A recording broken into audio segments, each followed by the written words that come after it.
This is Boadu TV. Truth and integrity.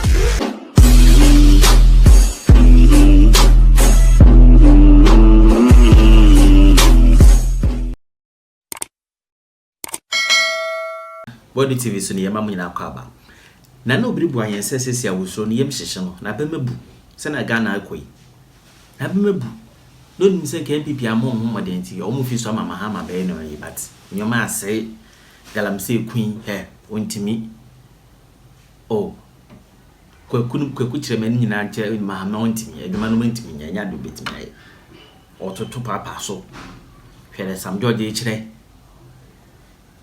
ese so DSTV marketing manager was already obi enim sano me nyina kire se abembo ne by selling ketia versus your friend is saying Julius the bra fight no e koso gidigidi wem NDC no mu anye easy and then about me abe ya obetimi lead MPP na wakoda nim Kennedy ba me fight so na no Obiri Boahen kwaku no ma ba elbow we mo he ne ba no na yenya abotani ntie ano obetra na obisam se mabamobu ana yeah nkase ampa mabamobu not MPP me kan Ghana yeah ahene ba mkase mabamobu osi wa mabamobu me se ahene ba mabamobu because let's be very honest ayanda MPP ni Ghana so nko wiase wie yeah nti sa NDC ba yenyina yepe Ghana ni yedi. But let me be very honest, mabamobu.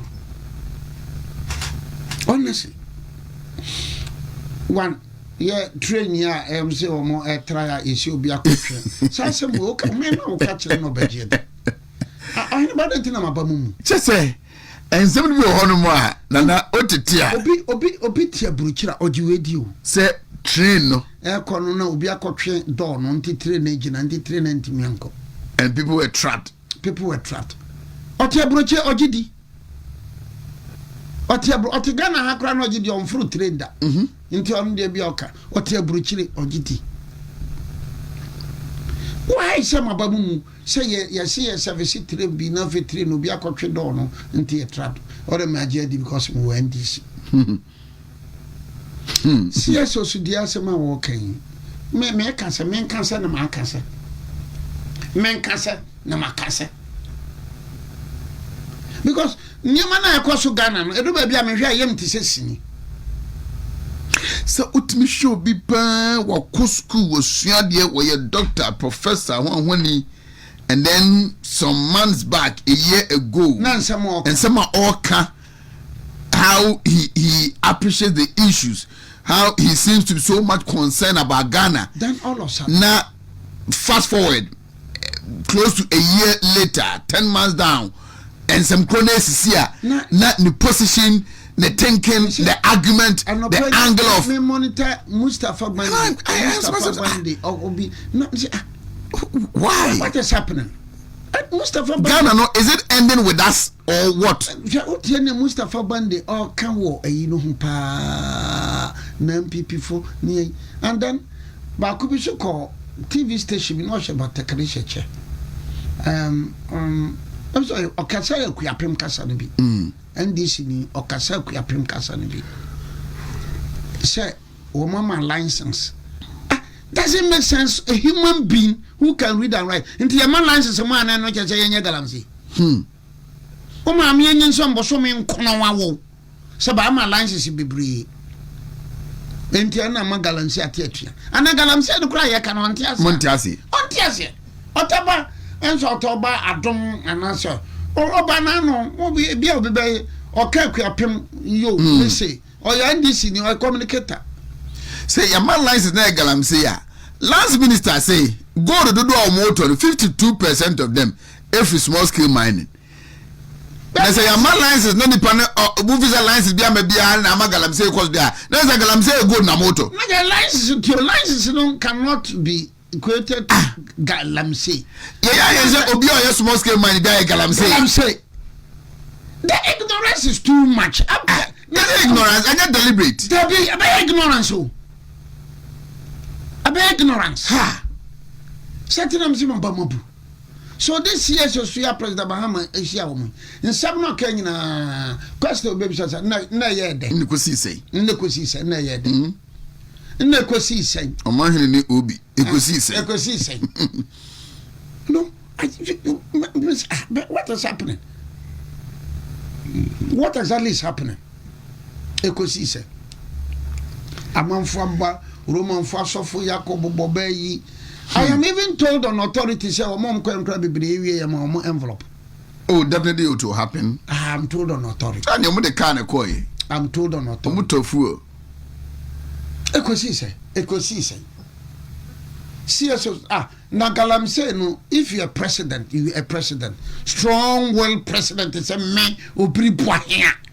Nam pesa me family say abanigal. I also just be a match and I'm but why would you say why Galam say na bafom just say the devastation has reduced drastically. No, because a week or two the Chief Justice good say it is getting out of hand. It's good.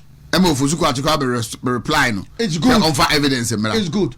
So sometimes I don't want to involve myself in this kind of discussions and banter. I leave it to the good people of Ghana. I leave it to the good people of Ghana. Me pesa me beka bi na beka so ni okay no waka say Chief Justice ana ni okay say no waka say tia Nana Domahene ana ni okay no waka say tia we me pesa me bam honestly me pesa me mam kra me mam ay me kabi wow mama kan kiro we are in October. Yeah.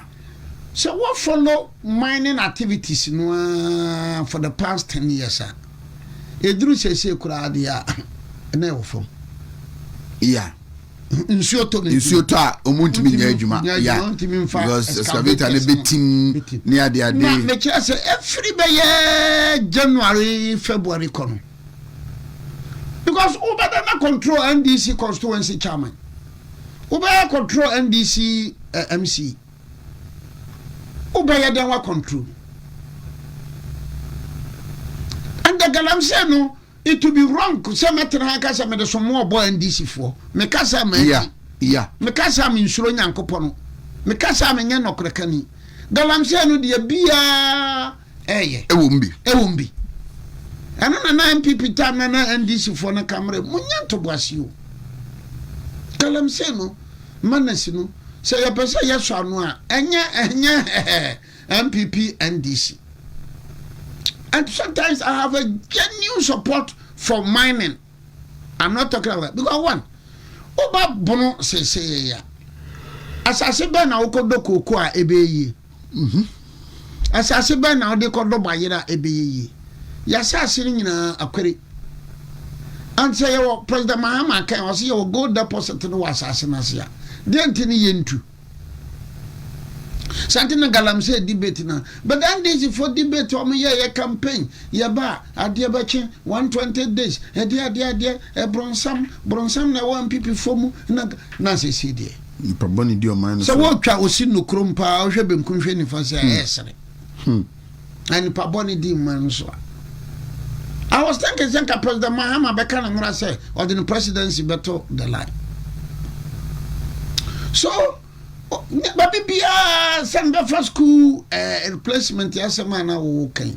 Yeah, MPP ta na problems you. Timika send problems in man meboa. But MPP for abronsan omunye dipa omunim nyansa ye de e ba anya sa hwe. Hwe yesi. Me betra hala chikacho say look, African intellectuals, African politicians. Michel Nyankopo and some baby say Nyankopo ne be hu. Because President Mahama ne Ruto Mako Gina US UN General Assembly. Can you even come 3 days ago no me see Uganda. Bobby Wine or co campaign, Bobby Wine or co campaign. So only Bobby Wine. Yeah. Or co campaign kran alanga. Bara man ko campaign. On ko krum ba man ko.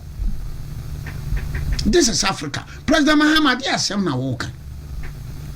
Kujina UN go Gaza ne Gaza. Are you people serious? Mahama, Ruto, Ram, are they serious? Shetima Nigeria. Ya grow stage bia ya chenipa na wako tuya sika na wajeno. Nasa ba ko bi asi ye wo say Ben Plateau State also. Nipa be bro be aduanan. Krofon di moto na kokrumo kum nipa twitwa gato nyina. That very day nipa wu ya na chan be bosom nipa wu Gaza. And you think that you people African leaders, they are making noise, ugly noise.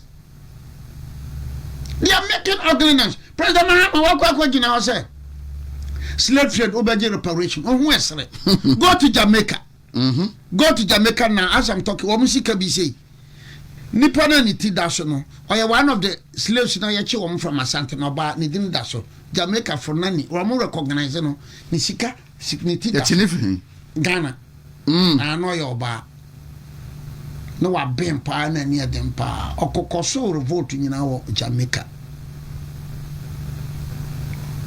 Now, at the time of President Mahama we all reparation. A court in Switzerland a convicted Equatorial Guinea President Neba, who is the vice president. Yeah, the vice president. So you for $29 million. Come on, up. The casa. What to talk? What tone? So minya ruto rinya Ramaphosa minya African leaders ni bi me ba to say na me lecture wo mo a me mfa pen me mfa paper. Makasa mama who say we better say yeah san ye nimia ya kan wi ase. The nimia beka as we are talking this morning South Sudan Southern Sudan wo mo kiye peace agreement bi no. The Southern Sudan Prime Minister no Sudan wo match no is being tried no or them Sudan African leaders are question or UN no Sudan one can wasem na nya da wi akwa gina Nasdaq abebeto your photo nkwa na hia wo we have a problem we don't have good leaders.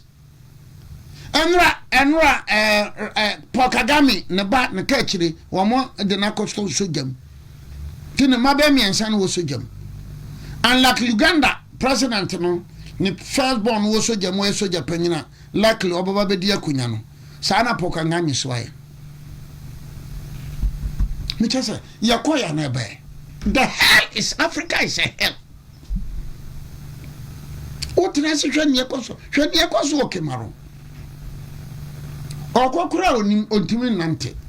The Speaker of Parliament required the any champo bia.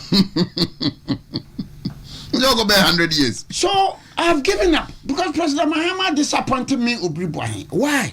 Because so many say be da measures be will be set in place. Yeah, because especially Obia me kasa pass cathedral na MPP for the taxpayers money, you know.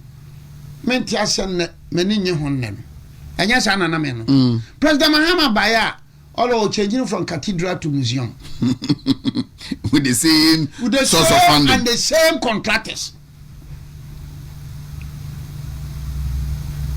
What President Mahama na and this bapa wa cathedral and wasn't bit madasa what my MPP for di mi atama somebody matan say besram MPP first what for Obiri Boahen what for Obiri Boahen what for I was thinking sir President Mahama because say we are converting it into a hospital or a clinic. Hospital or a clinic. Yeah, the my private person be on my hospital or no my clinic. No one shall man for. Look at this. President Mahama, and Ramiti, yeah, or see metro buses or Mukofabia. Metro buses the car. I have senator shares room and the car. So, young people know metro mass, no me can want some, no people for better, Obiri Boahen, on your bemi. Nine this is so bad. Also, President Mahama say metro bus. This is on this for so back on your bemi. He has been a huge disappointment. But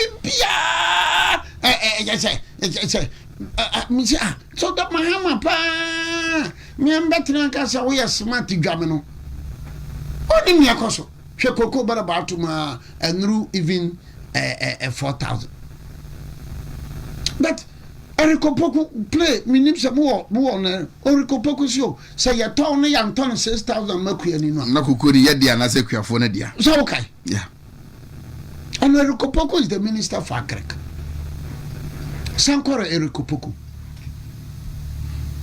no wonder kwa na don koka say ye opposition ase na ya yesi kasa no ya papa wo mu a entesa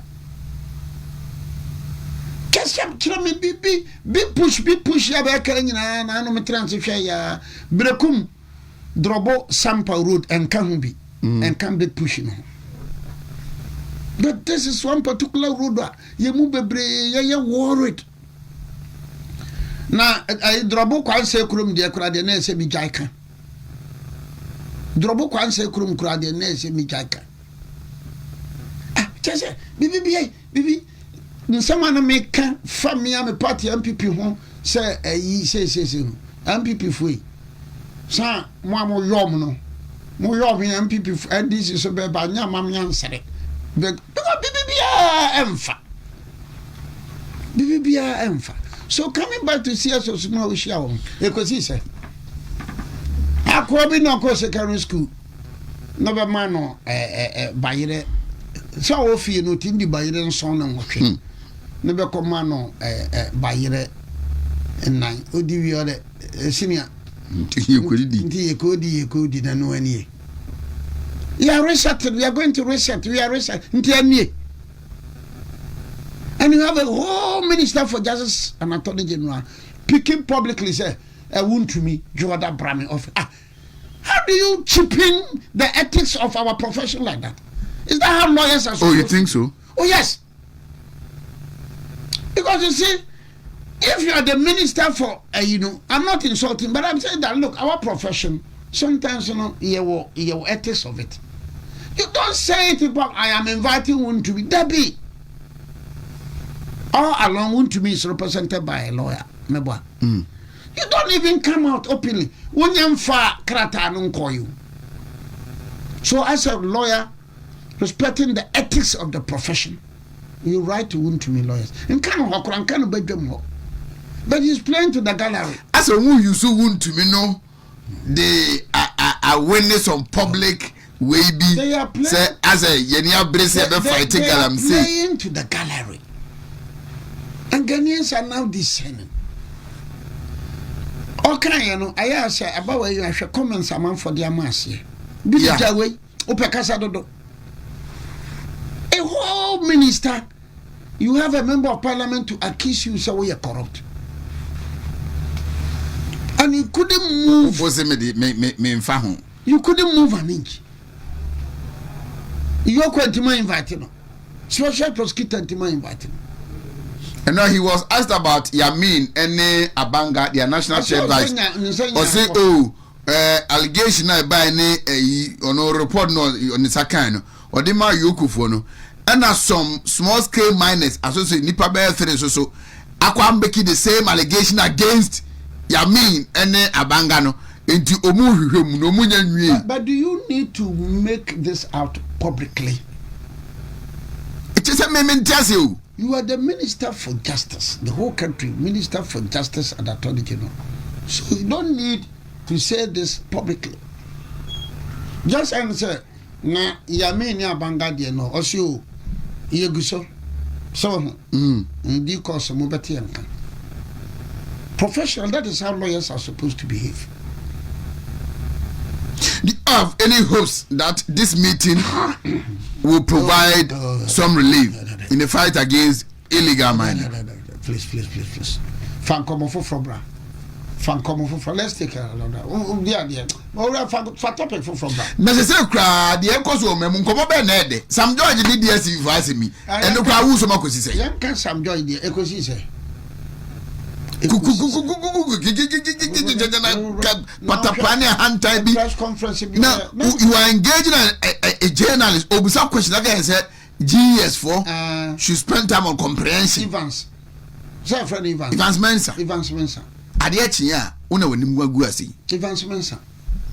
No pa said the MPP minister B na kasa sa Evans Mensa. Imagine this was Esla Owusu. when she was the communication minister. And I don't know what kind of same way. Certain of some said, my Bomabu. I was thinking, Kabia, you eat an humble pie. And meanwhile, DSTV from Gra are saying, sir, certain charges, no. Ya Yetiano. NHI Kahon. Yeah. VAT Kahon. We Kahon. We Kahon. Until you had 28% to be. But in Nigeria, it's 7%. This is what DSTV is saying. Until I was sure. Yemisaya Yabari. I mean, DSTV for Yemisaya Yabari. Sir, Yabani no taxes. I'm saying Nigeria, there's 7%. This is a multinational. Look, once again, let me come in. I will for this country, Misuma Manta Africa. Let me say how ineffective African leaders are. What I'm saying, French, China, Canal Plus, Abeto, DSTV. Yeah, multi-choice. Because we lack the Kofi Abufo Buzias. We lack the Professor Mills. We miss them. We miss the Professor Mills. We miss Kofi Abufo Buzias. We miss the Namyogo. We miss Nandi Azikiwe. We've missed Nelson Mandela. Look, African leaders are smart, no me good, no me forward looking, no me visionary. And omo even Echo was from Timmy Echo Bank and come better channel. Now channel projected the African potential. Yeah. Because Al Jazeera, we are our Middle East women. Yeah. It's about them. It's about them. And BBC and CNN know what they are doing. And you know Russia, the rhetoric. So African leaders here are very progressive and visionary. Our continent will also own it. Then we will tell our story. African leader, you open no. You organize 134 Beko UN General Meeting. It's a continent in a mess. What I wrote in the cultural say, how Europe underdeveloped Africa. In the 60s and the 50s, say no, I'm Africa, no, I'm Bruni, Netwin, Yanamu. But I said, they are very so Africa, say, catching Wontumi anto. This Sam George ku. My was Ashanti region minister started say Omuntia GTV. TV license. Please, you are regional minister. You are doing well. But do nkoho. Leave some of these things for some bloggers. No, you're blogger. Oh, you're blogger, regional minister. But he's a blogger himself. Almost 24/7 to TikTok. Because you see, one. If we have serious in a country now can graphic D 70 something years now, we'll be going on all out with the debate. Say young Tom Chessin in na bank takitu and now balance now control Daily Graphic and Ghanaian Times. I was thinking saying can be a minister because say GTV. Yan discussion, yan privatize it. Matua me TV license kwasi so atua no dey abeto akuyetua kwakuatua region come on are we so cheap yeah for pa just say before pa dey me we are enticed by petty stuff because I may need any problem but akunana what so as a regional minister no the regional Security Council chairman. Now look at how he's exposed. No, but just as a good be okay, is a minister for all now or a socialite or open the yes, he is very welcoming. That one I know. Yeah, open the known as a medical doctor in Eka, but at least he should attach some seriousness. No, but no. To the office now occupied. Business Sam George DSTV, and this is the multinational. Minister Munatra or my VSB one multinational no be invest in a multinational company or baba. And my sonny and you share him friend. And I believe that the matured minds in the NDC, you know, be brave who say, hey, Yanumi, hey, Yanumi, hey, Yanumi, hey, Yanumi. I believe so. The matured minds. It's not the best. So some joy DSTV. I don't be a card here and the measure ball here, Brube Duba Conco, measure Kusana, I don't know what. Maybe the ball. Say GTV. I believe, sir. Look, let me be very honest. Sir, Ibrahim Traore. Send the man to you. And Cabanano, one shot, or by privatizing GTV. And now, be whom be individual TV by my GTV so be idea. That's the way I see it. Just sometimes in the comments, in the more socialism, it's a capitalism. He shouldn't go there. She shouldn't even try it. Yeah. But you know, we share Osia Oya. Osia Oyo. GTV has been with us for so many years. By now, it is not doing a lot. And the Ghana League could share. But consistency, and we say, many GTV, many DSTV. Every 22, 23, 24 channels, and many born ashes. If you cry about blasters, cry about Ghana, could I and people are comfortable with that. And Obi Toko, Obika, Efa, DSTV, ne, Sam George, and Obi say, Oslo, ne, Candy GAG or something. Candy GVG. Can DVG. So, why some we can? Some would get this a beer be from so and find a cocotte. What do you be a cocotte? What the other beer and say, and then say, and then say, Massa Mayanya, you are Monsa Moncanon, the ever can't to us on ye can't to us. Because the President Mahama knew Mkushi and Kusishi. Na Mkusishi. Because our law no cry, my mount for Kura Forest. The law is still there. Now, I don't question, maybe I'm a Professor Jampu, and Hunamang. The man got a man who knew Professor Jampu. Now, copy Mensa Suman whom. Now, Oliver Suman who Oliver Sum, and I'm a boy. And I'm an Inaba Faso. And Raf the citizen, Raf the Oli Ghanaian. Yeah, one kind of Raf the Oli Ghanaian. And Mangum. It tells you that look, and you know, Africa disappointment from your leaders. Disappointment from leaders. The leaders do you know, sir? And I remember that.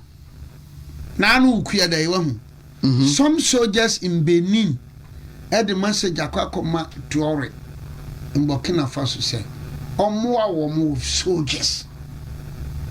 Sit the government in Benin. Look at this.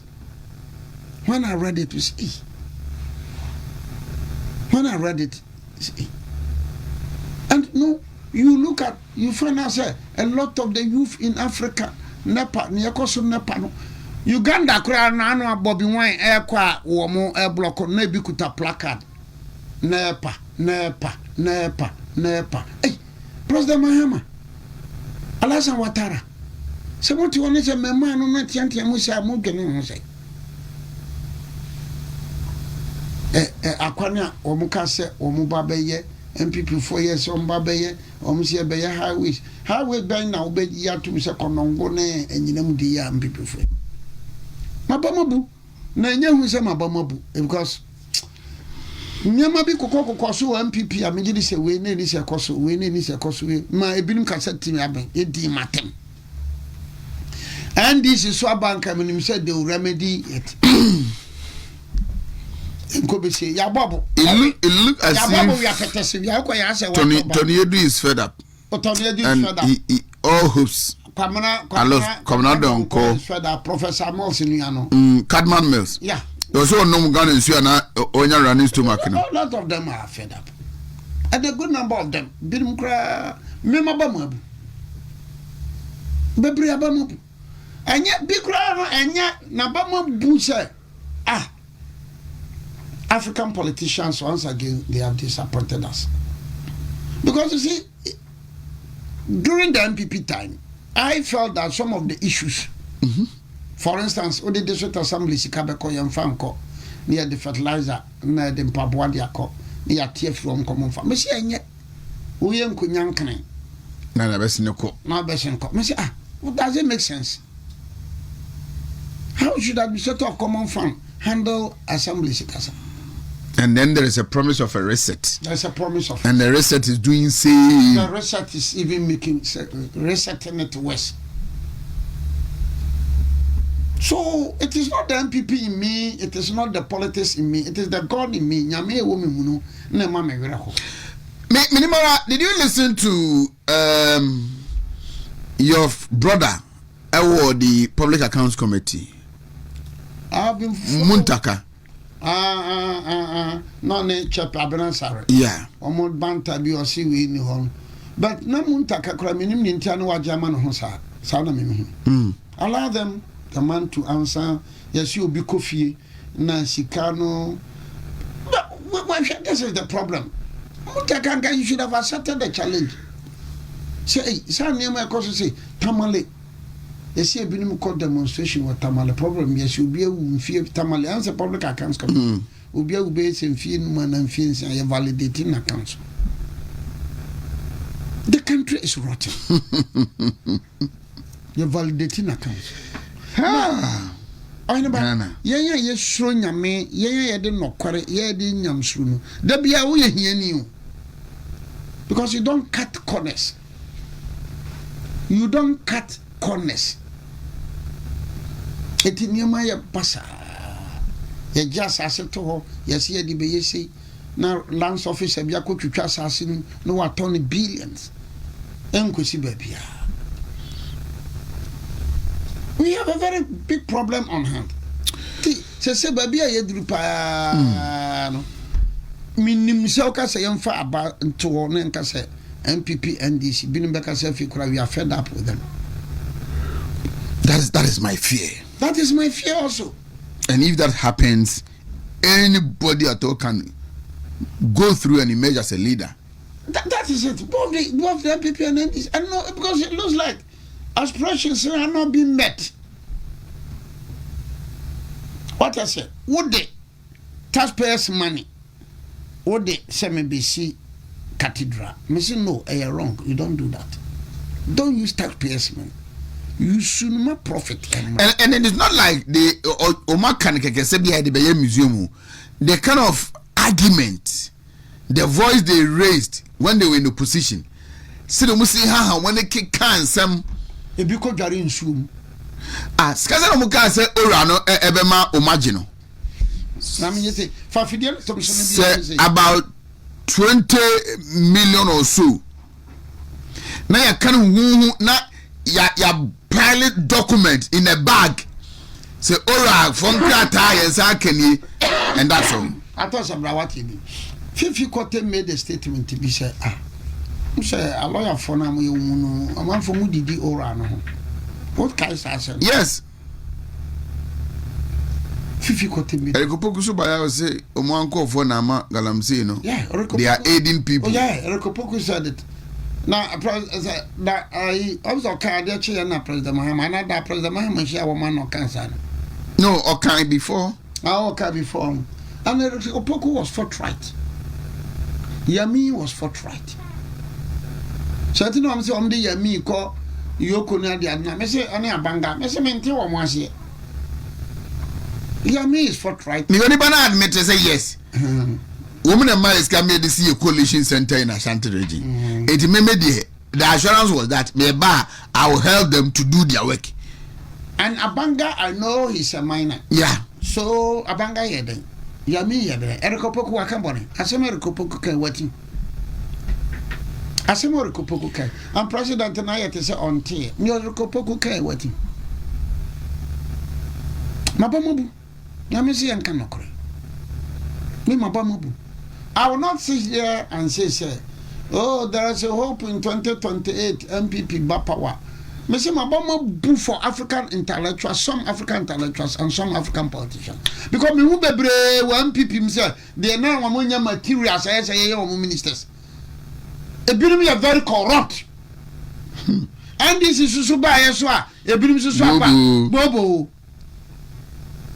That's something what you say me have a politician and say my heading. You see, crony a friend, missing quo focru, missing Inti Ghana pa ni ye penu enu ni. No the toto ho de kra de MPP for the policies bi kra eye. Pro policies bi na ye. Up to now me who pro policy ani. Free senior high school, card, health insurance MPP for the nyina. Me go send this aye. Atem didie eno de the bia and this for ya de atem didie from ahensam to be attempted in Kwan. Woman bloggers, and I believe, sir, she can a kama for Suquakin at his ministry. And so Nipa Babroba said 20,000 and Bosumi be a yet be my woman. I check. You been cry out, look, check in the background. I said profile locked. Profile locked. No woman would be a time. I him politics. Obi kra tim kasa se sante hene tim kasa obi ana ena na sante hene unstoppable Galamsey. Is it not madness? Is it not madness? Na edugia be kire do ma hene de akoche illegal manners when they were yade pa or fight Galamsey woni kurum ahemfu no bi nsua. Last 2 or last 3 years, no cry no. Asante hini tu nipa be miensa. Sabrono one day otu nipa miensa. Yeah. He distooled them. Asante hini distooled them. Wanchio. He distooled Matu. Mpasaso anasa mpasa. That's number 1 as number 2. 1 2. Some people don't take interest in some of these things. No, because I take interest in say you don't take interest in some of these things. I'm interested in Nayasi Denchira Hineno. What to be the relationship with the Asantes? Because I am told historian Bikachira me say said Denchira Hineno Oba Manshia Wiem pa say Niema biasi wiem.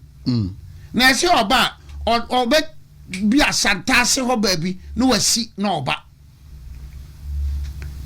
yesi oba nsuo tibita anase nsuo agrada bu wo sampa yesi denkyira hene oba because throughout the Ashanti history Asante for the denkyira for kokoye no ntokwa bia ni mu Asante for ye nuro pa kese se denkyira nuro. As I am talking to you now. Then Chirahine in Tim Jakari Nensa, a Wajumakasi Kase. What is Abacosanda? Won't you that one? Dropping for far, the gold nuggets, no. Adakwa Yadom, dropping off a gold nuggets, no. But the Nensa, Nakoma Jumakasi Kase. Because the Jumakasi Kase was the first chifa, to 2 from didn't see on ma. As I'm so for the pine scene in some. We are interested in some of these things. We want to hear more. We want to hear more of these things. In Cote d'Ivoire, there's a tribe we are from, Baule. What is our tribe in that? Baule. Baule for me in Sutafo. It was 1743 now Mkoye in Sutahaya Asati Suta. Baule no Mudriano. Abra pokuya ne ba ne nsuo na hiri na se omo ye nyankomade na abra pokuya de ne ba ma omo ye nyankomade na nsuo no mutiye na omo fam koe etu Cote d'Ivoire hofie bone no ye baalefo Lauren Poku footballer no ye baalefo ye nsutafo na nim ukọ ho ma a lot of prosperous cocoa farmers ye baalefo wonim nya ya beka better confirm noche ekum as a Joso Mokum Twitwa ne nam no no ka se ne pete de beka koduru bia na Asante man beduru ho And I'm a Santa Man Kudru. Atreno. Atra Kudru. SHS placement. American can say. The nurses demonstration. Teachers demonstration. Junior doctors are up to 10th October. They will strike. Oh, yes, I will have it. And the Dahon, and the Dahon, young Castle Bintiminia, and the Dahon, Okoyasa, watch your Bahaya, Bobisa. Nurses demonstration, nurses, teachers demonstration, 9 months, unpaid salaries, medical junior doctors, issue ultimatum, till 10th October. They are also striking. Teufor striking Gomarism. I think they are still on strike. President Mahama no, and in Crawford not disappointing me, Obiri Boahen. Because MPP time no be MPP are buying so many of the years and job for Chroma and civil society because at the same time nurses are crying, demonstrating over 9 months unpaid salaries. Teachers the same thing. For the first time, and now will be visually impaired for a demonstration. Teacher for a Cromon number could be Okuta NDC flag. Yeah, send this at Tadia. Yeah. I know about me coming. Make a day. Tell for echo. Junior doctors. Echo. Ever to also. With that, now I abandoned Niafikro. 9 months. Abandoned Niafi. Within a 4-year mandate. And it looks like, it looks like, I said, Womo, be a yachiro almost said, after 2028, Mumabu, I say, Obia Epenyo, Sana Mimi Huno. Sana Mimi Huno. Sana Mimi Huno, sir, Ebia after 2020, into Obia prayer, and come dabre, and Mama Jumum, Mama Shamso, Menti near Mecca, near me pen me. There's no discipline have broken down completely. Discipline have broken down completely. And what they say, it be a Busa Dankwa. Also, Julius Debra cannot win the elections for NDC in 2028. The BCO General is going to win. We are right after Subia. General Babio Nyana, there's a blogger, be the citizens or the yeah. Shout out checking the citizens. Now, Bakuso, the Julius Debra son, I'll roll you an answer. Say, also, the answer Julius Debra. Now say, when it is coming, it is coming. Ya Bobo Brofo, Kobu de Brofo. Also, when it is coming, it is coming. 9 months. In fact, I read a lot about Professor Dr. Hilal Imam in 1979-80. Makinkai. Makinkai. But you know, where Hucha Hilal Imam dien? Yeah. When a Hucha Hilal Imam dien? Hilal Imam, because on no CPP ni panti. Na okutre bekoe no na chese wo mo twetwe no na aja mo regala no na aja Wontumi nkasaka be we de I say chese bi one bona ka piso aye piso no some fantasy. And why I'm hugely disappointed nese me ka say MPP President Akufo-Addo mabama busia wo de Ghana sika ye cathedral.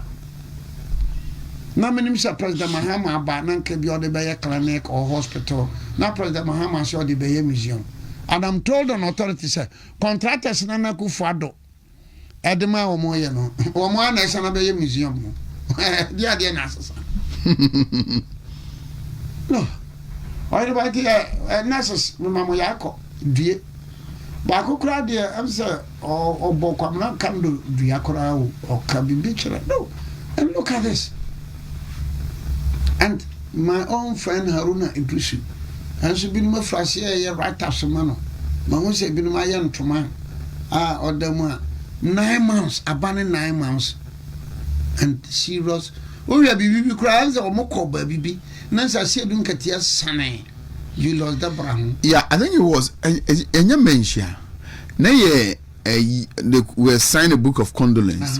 Is it a mention on a lumba? A one of a year, I can see a baby. I'm sign a book of condolence. Now, Julius has saying we now all sorry no. So didn't get ya shadow. Yeah, Mutania coming from a tremor one fee. Aquachia, a Nanaya Jantua. Na. Okay. Everybody against ethnic politics. I don't know the crowd or Yamaka. Dr. Baumia said it, and it is true. Let me repeat it. So, cast away free, party, the politics, the anchor MPP for. Or the woman and Ghana and Nina, they embrace each other. But you know, let me be very honest and blunt. But what with me? With you. Let me be very honest and blunt. I think we didn't make good use, or Nanado didn't make good use of that issue during his tenure of office. Yeah, that is my personal observation.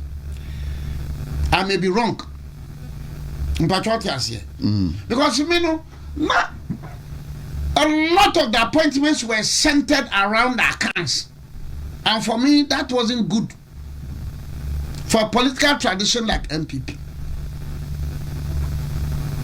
Let me be very blunt. This is my personal argument. Why wouldn't me argument? Why wouldn't me argument?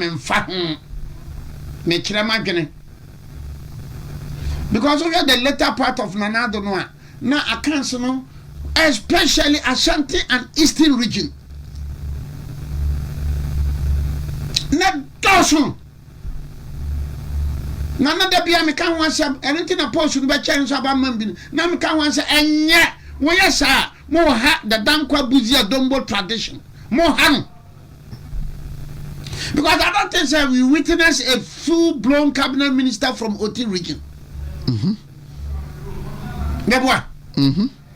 don't think that 2021 you buy a full-blown cabinet minister from Ahafo. I don't think that 2021 a full-blown cabinet minister from Bono East. So, Okofa ministers. You know, a cabinet minister. Martin. Letter part. Okay. Yeah. That the last say in the letter part.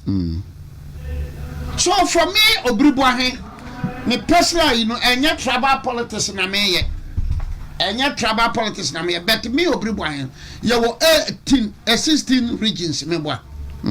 I believe that if the opportunity comes, now President Baumia be president, I would advise him say, region biano, yinipa bako, na ye ne cabinet minister. Region biano, yinipa bako, na region biano, yi deputy minister free. Okay. Region biano, serious high commissioners, ambassadors, balance no.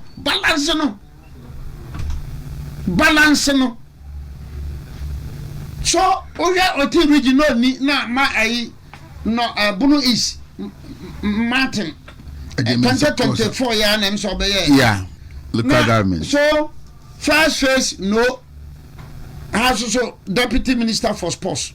Ahafo. Bobi. And but you come to Eastern region, you come to Ashanti region, ministers be deputy. It is not good. Yeah, for so many freeze.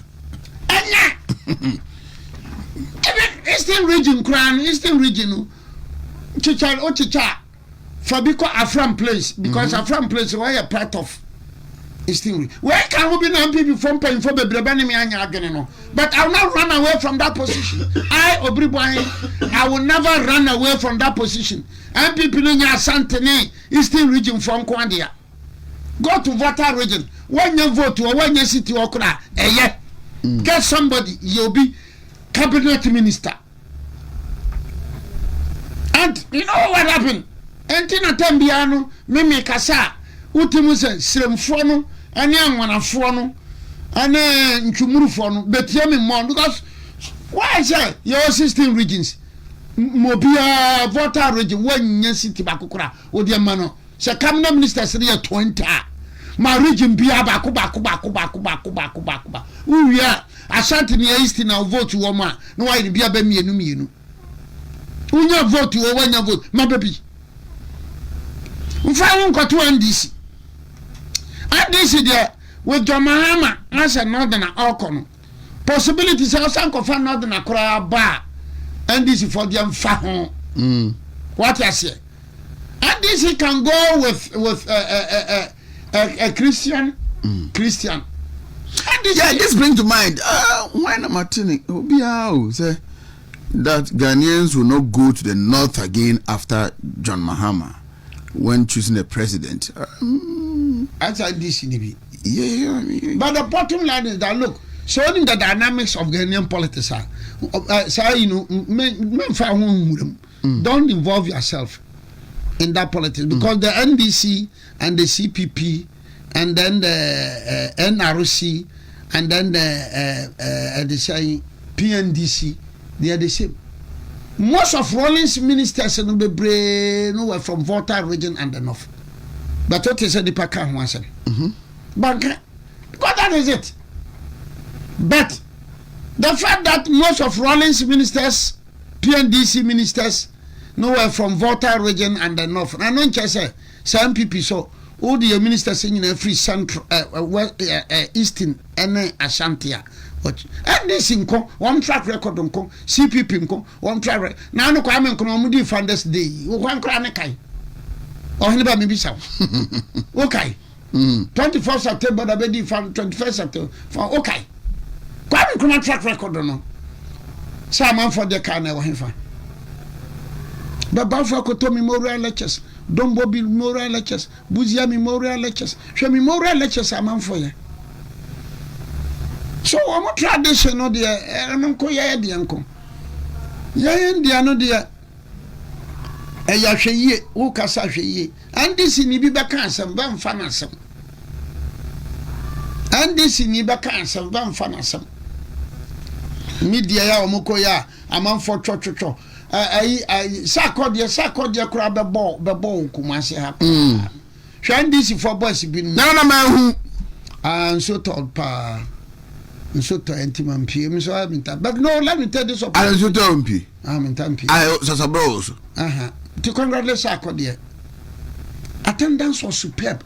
Oh, do you know what it actually now they say ni na Akode aba ni Shatawali aba me share o ga za mun kwa no ye current na Akode na aba na Shatawali aba na amanfo aba buku I Ganda na yeso wa mabine bi mu complaining northern no yeah fancy na bi mu complaining but me nyini sa Akode ne shata no mun sha de be successful sa yeah ye ka o betimi a nkomu afi bia no ben hete imprensa ewa Kumasi yeah because the attendance was superb.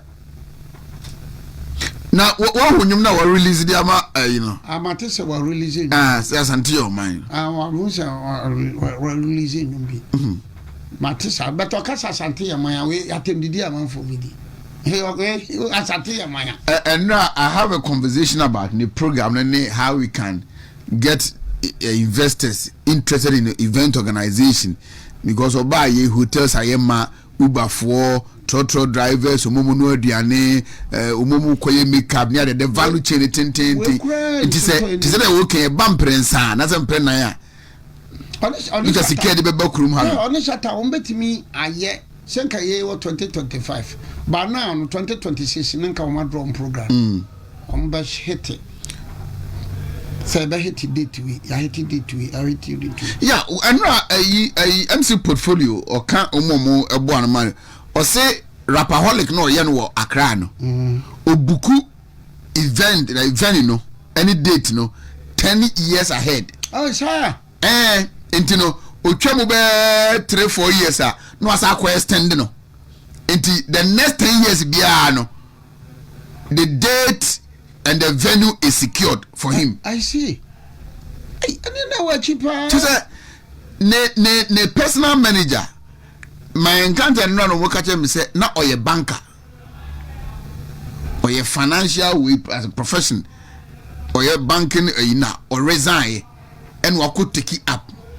The management way, you know, he's doing a serious thing. Attendance was superb. Over 20,000. Na me monitor pa. Na ayi pabonophobia. Tama na omunyanya na twa baabi a ebi no dan. Onso am dem dis na komo.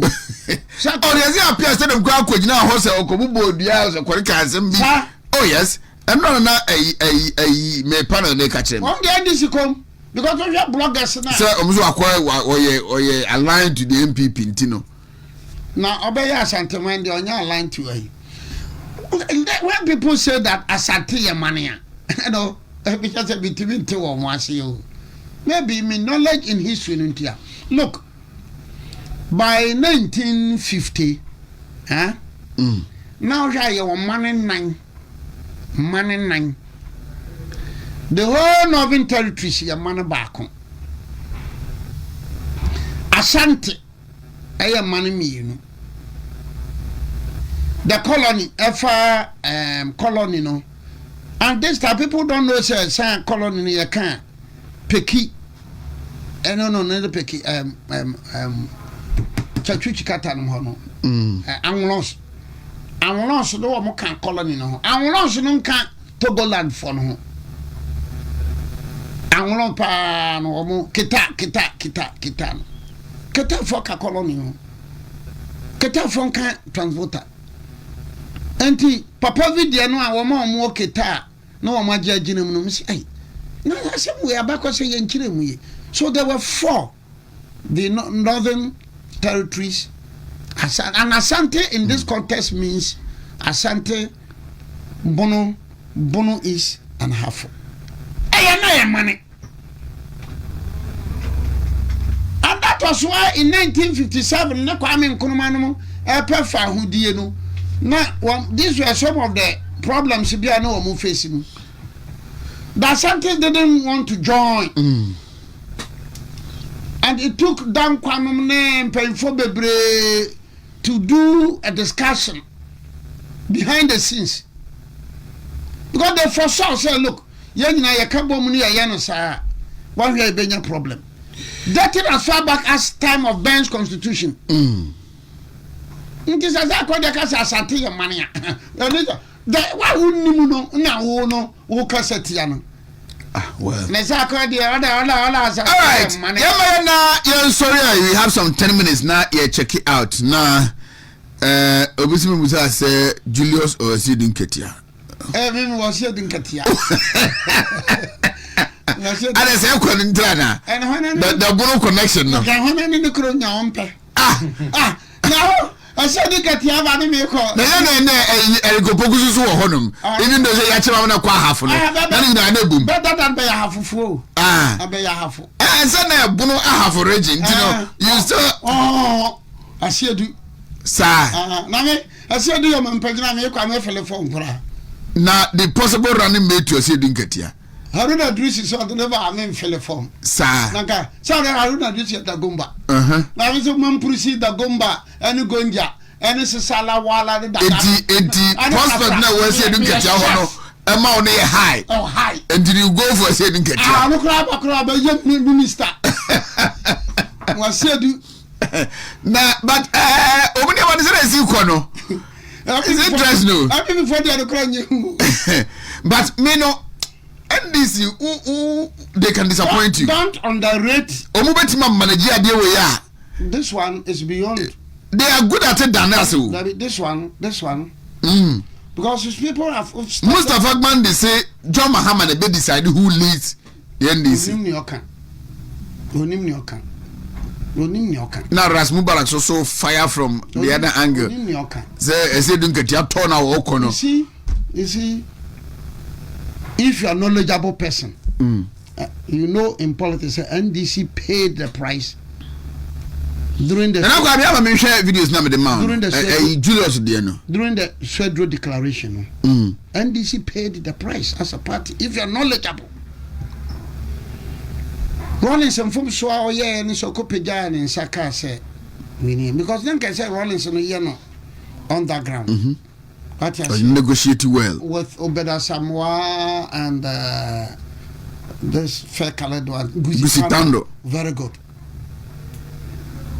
But Rollins felt said me disappointed. Let me veto. Sir. And they paid the price. Go and check the 2000 results. So Guzi and Emiliata and Francis Siamnum and Zedi Beden. The NDC paid the price. I don't know man people to win Shama. I don't say Emiliata Aqua Masisi Wasaba Shama. So politics. Well, I won't put Mustafa Bande as somebody an authority. Yeah, in politics. I will not put him there. I will not put him there. I think he's an amateur. Oh, an amateur cry. So you should be very careful. You need not say Mahama. The best thing Kasa, well, the party people will decide. Number because the party people, then I'm over Congress. So the party people will decide. At the same people, there will be some in a Mirania Michiri, Pecrana, Tendidino. Attendidina Bedi, Attendidino, Namichiri. But the party people will decide. And the party people, majority have decided already. And it is Baumia. Nothing changes. If you know the tradition, simplicity. If you know the tradition very well. Attendidina Bedi Dino. And yet, because I'm manager, one, we are petition, we are petition, we know. I'm not so keen about that. That's how we got in the deal.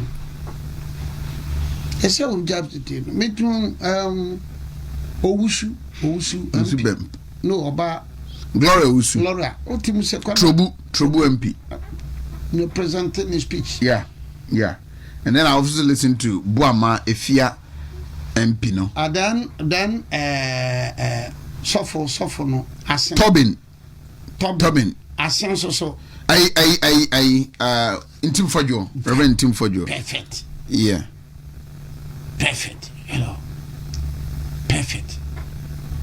But attend the dear no can any sa in your party no more so said dear I personal pa me ko kan da side asem but me can che me offer at the usroom no me sure but no beti antini ya okay beti me akan kwambafo beti me akan se wontumi ni atam kwambafo me ni atam omo edi atam mo de wo fa asenum sa na omo ko ka se baumia yire ye fulani an me ko kan wo masem because why do I need to talk about them? Why do I need to complain about them? You think that you're stuck in train to do Jaumum Kekomasem?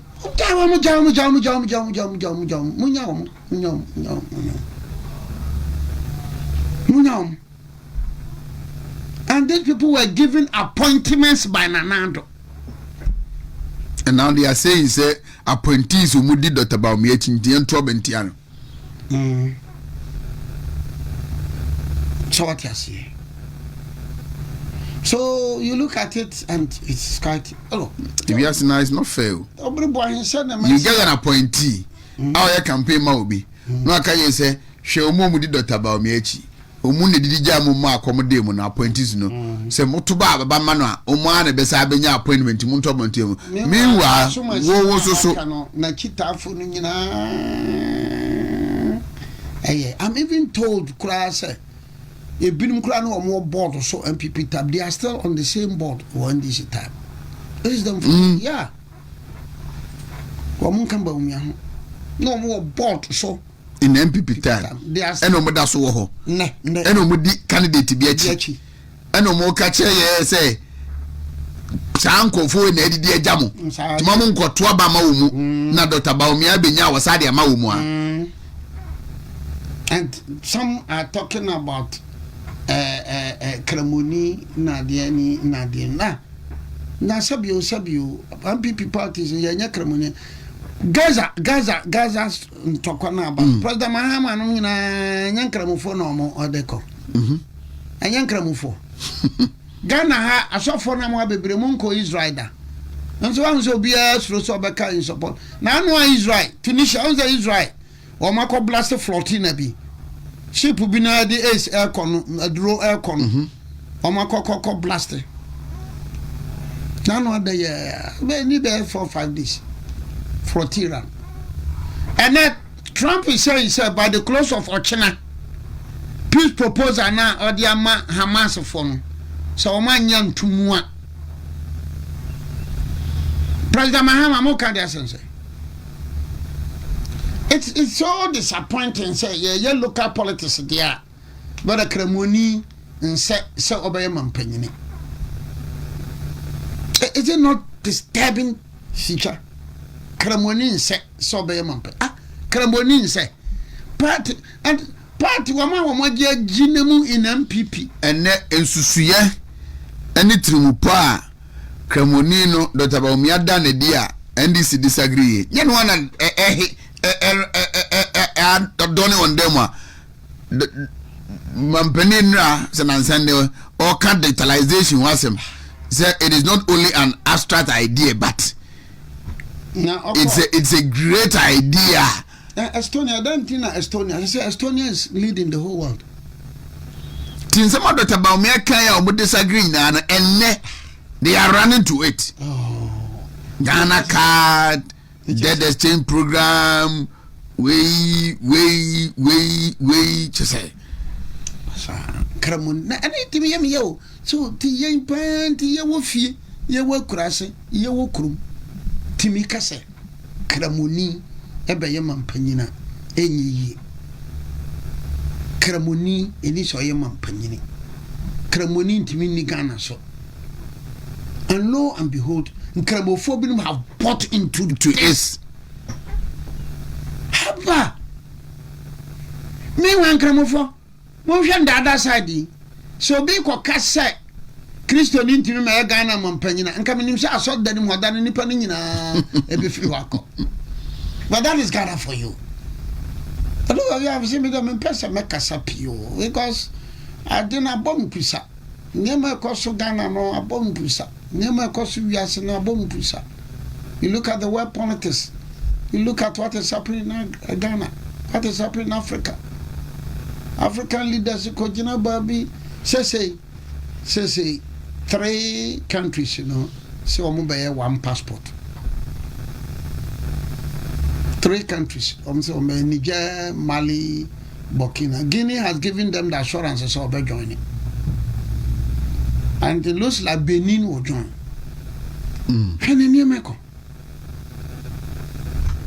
And you know, yetiha yentimi enye.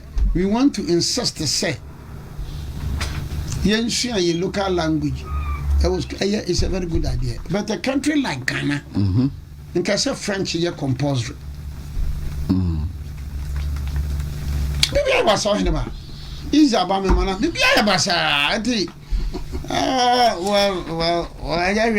I say, Dr. Baumia Benya. You win. Of course, he's gonna win. Dr. Baumia. I said, look at you could jubilee. Julius Debra, yes, I'm Better about me, yes, I'm Julius Debra. Minchino, Kupoku. But I don't know. I'm Julius Debra. Mamma, I don't know what worry. That's about Tabamian. I said, look at you, dear Maba. Maybe, but I'm more serious note.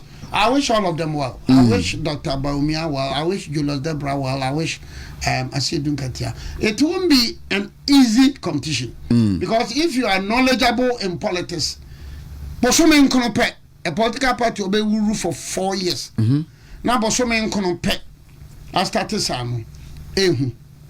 Why? Because I was listening to my brother Woadu last time on Metro TV. Good Morning Ghana. Uncle Ato called into the program and he looked so worried. Say 9 months, just 9 months into a 4-year mandate. Na the Omashas here, we had the whole of 1980 from September 79 to January 1980 to the end of December 1980. When we entered in 1981, agitation. But this is that never in the history of this country. 9 months. 9 months. This is that. So that by 2027 no, when Mahama is getting ready, the ministers preparing for his exit, the regional ministers no. And if you do from P to Bremi, because Obi yeah. Then the national officers of the party takes over. And na galamse no sama binum nyesika into no more politics. Ofra no ana obeba be. So enya dia wo mo de ni de ehu kohwe amanyosem from 1947 eba besi newa wakan Ghana bakosem no e bia nyehu da say the time that we are in now, sir. And the treatment now mo de ma asiedun katia sympathize and kra na man yehu because obi a opese katia bia ne waye din. When I heard say anybody know a deputy resign, no I say na ba am say MIIF. Nam say eh what you say and now obi person okọ asiedun katia ho na okọ cha na obi asuru but enye sa we wo ha no enye se no de obeka na afa de bedu 2027 no masa ebeyehu regional minister bia mfo bia ho because bia na regional minister no one Julius aye free so ne Julius ye free Mahama cannot reshuffle the person. High Commissioner Mahama ka wa ne Julius aye free bia ana one President Mahama ye free ana one Ibrahim Mahama ye free. President Mahama cannot reshuffle you. They will reshuffle only when you show signs of what you're doing. And then they will be forced to. Now, I've been so no more. Only I see a Dunkatiaho. What I say, but by be our one so no, Wontumi, and you because I said Dunkatiana, and so a boano, a man, Gina baby channel. Interesting times, but we live to see. For you know, yeah. So let me congratulate Dentra for once again. Easy page. Easy page. Now, may I say? Last one, I want a lot of people to study more about Akwemu Dentra. Asante. Na Dentra for so I feel to the Bema woman say. I have a casa, Vinci in casa.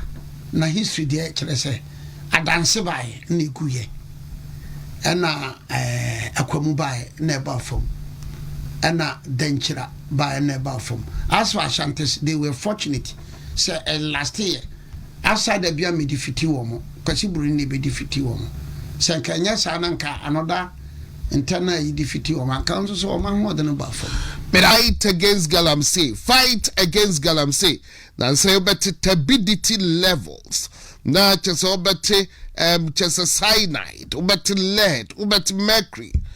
Sandia manina edemu, better say a man yinsen and say na yinsen no crowd na asay digina every debadie every Galamsey.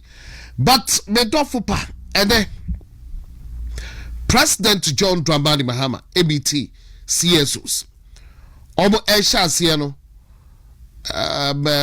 say 11 there, but right after 11 o'clock, air call even 12 p.m.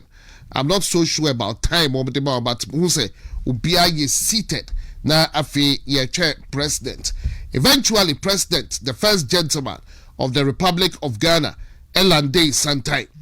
Na MC Yana Juma Felix Kwachi Ofusu enso handle the BBR kama and answer or Yana Juma as MC. Na fe omo siano de we heard from a year lands and natural resources minister na and that the MC the history books pa na ba. We heard from the Lands and Natural Resources Minister Mobe Chreche a year near Memu mining and ebaye Mr. Declare state of emergency 2024 dear. None and then the Kasenina a year for a Kufuado to declare state of emergency on Galamsey. Na dear, we share a year Emmanuel Kofi Ama Boa. Na Ojina Simpieso. He said no dear. on kanchre President Mahama so declare state of emergency na muma feina na de ko school na de school pa na chese obo chire ade baabi a efri ne baabi omo de aba bedu any fight against galamsey ne anamo a omo eturu wo ho eti chese afena ye ba ma ye historical background after say NDC aba baimu atna koya no so for almost 10 months ni afena anamo a yetunie ene ye say ena naimus ade ensubu ye nyina mo lonche ye hubi ye ten sema amoka eti obo oka brofo ten eka no brofo no ten owia na wato nsafre eye next no do so aba na chese wo hwe EPF one omo enya kwen ekasa briefly na wo hwe eye naimus osrani is it do you know this is a canal damwa na chese obe jina simpie so na chese odo so kire naimus na djuma na owie na ote won de mesre ya kabeti ato na chese 10 months after na naimus ebet warning Mr. President, let me sound this word of caution to all illegal miners. And what now be sound word of caution? Fulfilled obu Wontumi ntaki. And you only say now say when your platform afina you want to sound a word of why to a all illegal masa and your platforms where you now no so be kan dia ka e bone pro hokama na fe ye koshe ye say eye water obukro mu din bi eda omuso na che so no so be kire tabidity na water no de obu eye edefa ho che se ensem wu no eye na de school de yakobi ene de school de yakobi ekoya bedu attorney general so Dr. Dominic Ayine trailer in Manila na che se ene opani begina ho oh Chairman Bernard Enchibuesi akwa very good afternoon to you why Chairman Wontumi maybe I will be at the HL. I say Chairman Wontumi de omo amoni din wo platform yi sukra be omo amoni din kran kam say press conference no kom enwie ene NDC ababet na kunya no so close to 10 months or 10 months mu eni omo eka kire say under NPP second paints no under A2 galamsey but omo ba after the campaigns NPP akwakotinase Chairman Bernard Enchibuesi ako onye member of the NDC or NPP ni enei we party na free power or ye na djuma te baby na wo kontokwa 10 months na Wontumi nkontokwa and the Attorney General bigina honoma wambo Chairman Wontumi dia na nka de honton si so no ane party for asio ya Attorney General bia adwuma no ohun so regarding Obiri Boahen no obviously Attorney General wadwuma yi ne baabi a odi ade afi a wodi akopem wall yi de said ya oye adwuma no de asa ho hye da ndim adwuma no because wall na na wapem etiene ope Chairman Wontumi din na cheso de abone ho safohene ana so ope Chairman Wontumi din na cheso de pejade ho kakra etiene obo ni din na mo NDC fo tu galamsey na mo ena mo power akonta mine ne Chairman Wontumi din ena obodo wo the press co wan beka bibia o asemo beka nyina wan hye na nka hwe o ena Chairman Wontumi ne akonta mine ena yame ya adoma Monday Chairman Wontumi sa wamma obe oda the arrest because he said the bibia ye ready oso obeba Tuesday but on Tuesday na oso mra Monday into a Monday no dia obe oda na ya arrest Chairman Wontumi no more reading the charges no edi akere no yei ensure say under NDC Attorney General beka asem die ntia Chairman Wontumi ntia da Chairman Wontumi na ese ensure na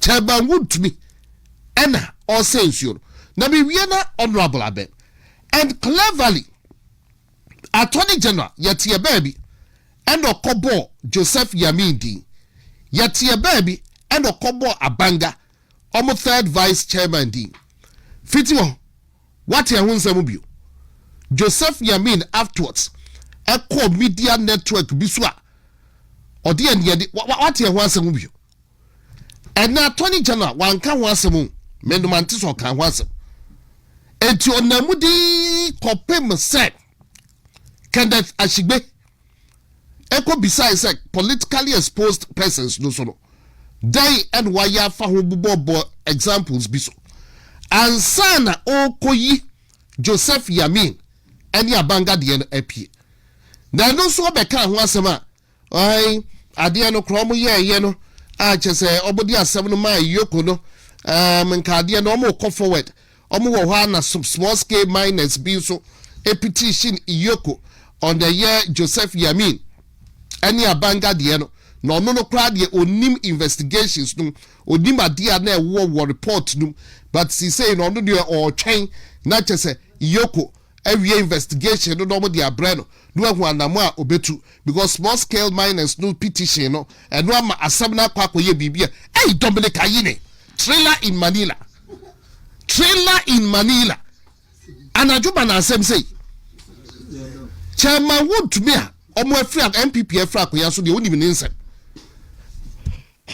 Joseph Yamin ni abanga de petition small scale miners be about the petition iyoko biu eno de wonim ho asem eti wo twen iyoko eno kwa wanka ho asem o bese wanka ho asem Kenneth Ashigbe de ko raise here and san o kwa refer eno kwa so odim ho asem. This is the country we live in, a country called Ghana. Selective justice selective justice na fi what you say eno de onim ho asem can I should go and raise crank and no one find your press conference. But chairman won't be the other. What kind of this is that? What kind of this is that? Dominic Ayine, who disappointed too much. The man is so disappointing. But men can question then same pina course.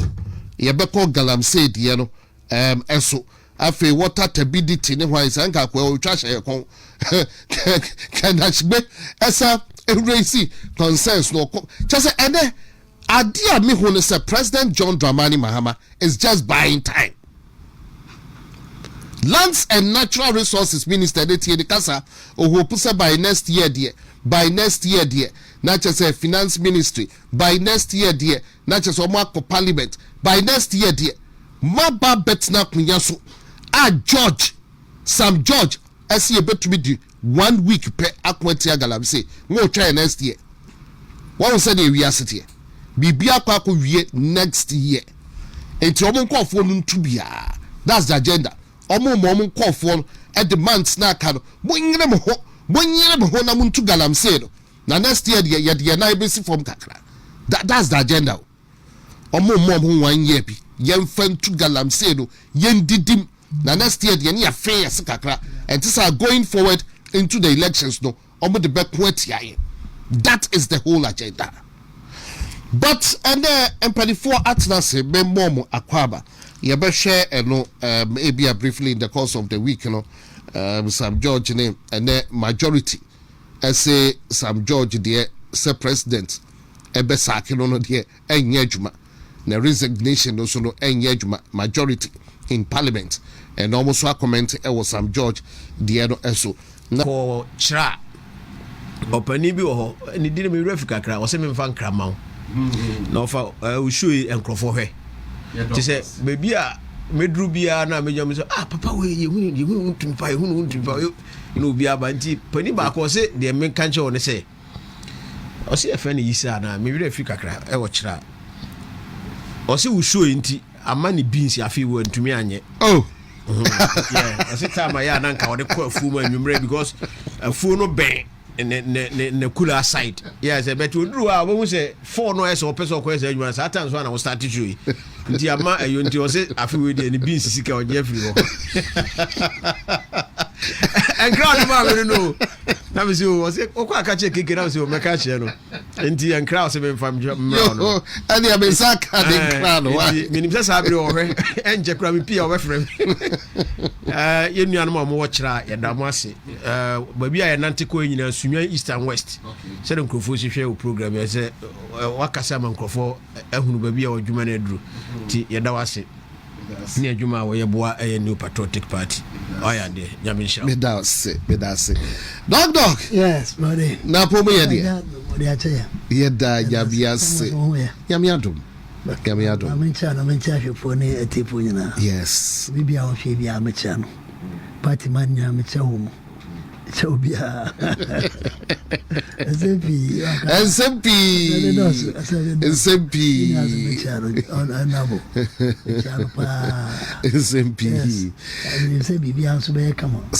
Sir. Me dance me ba kwa baby.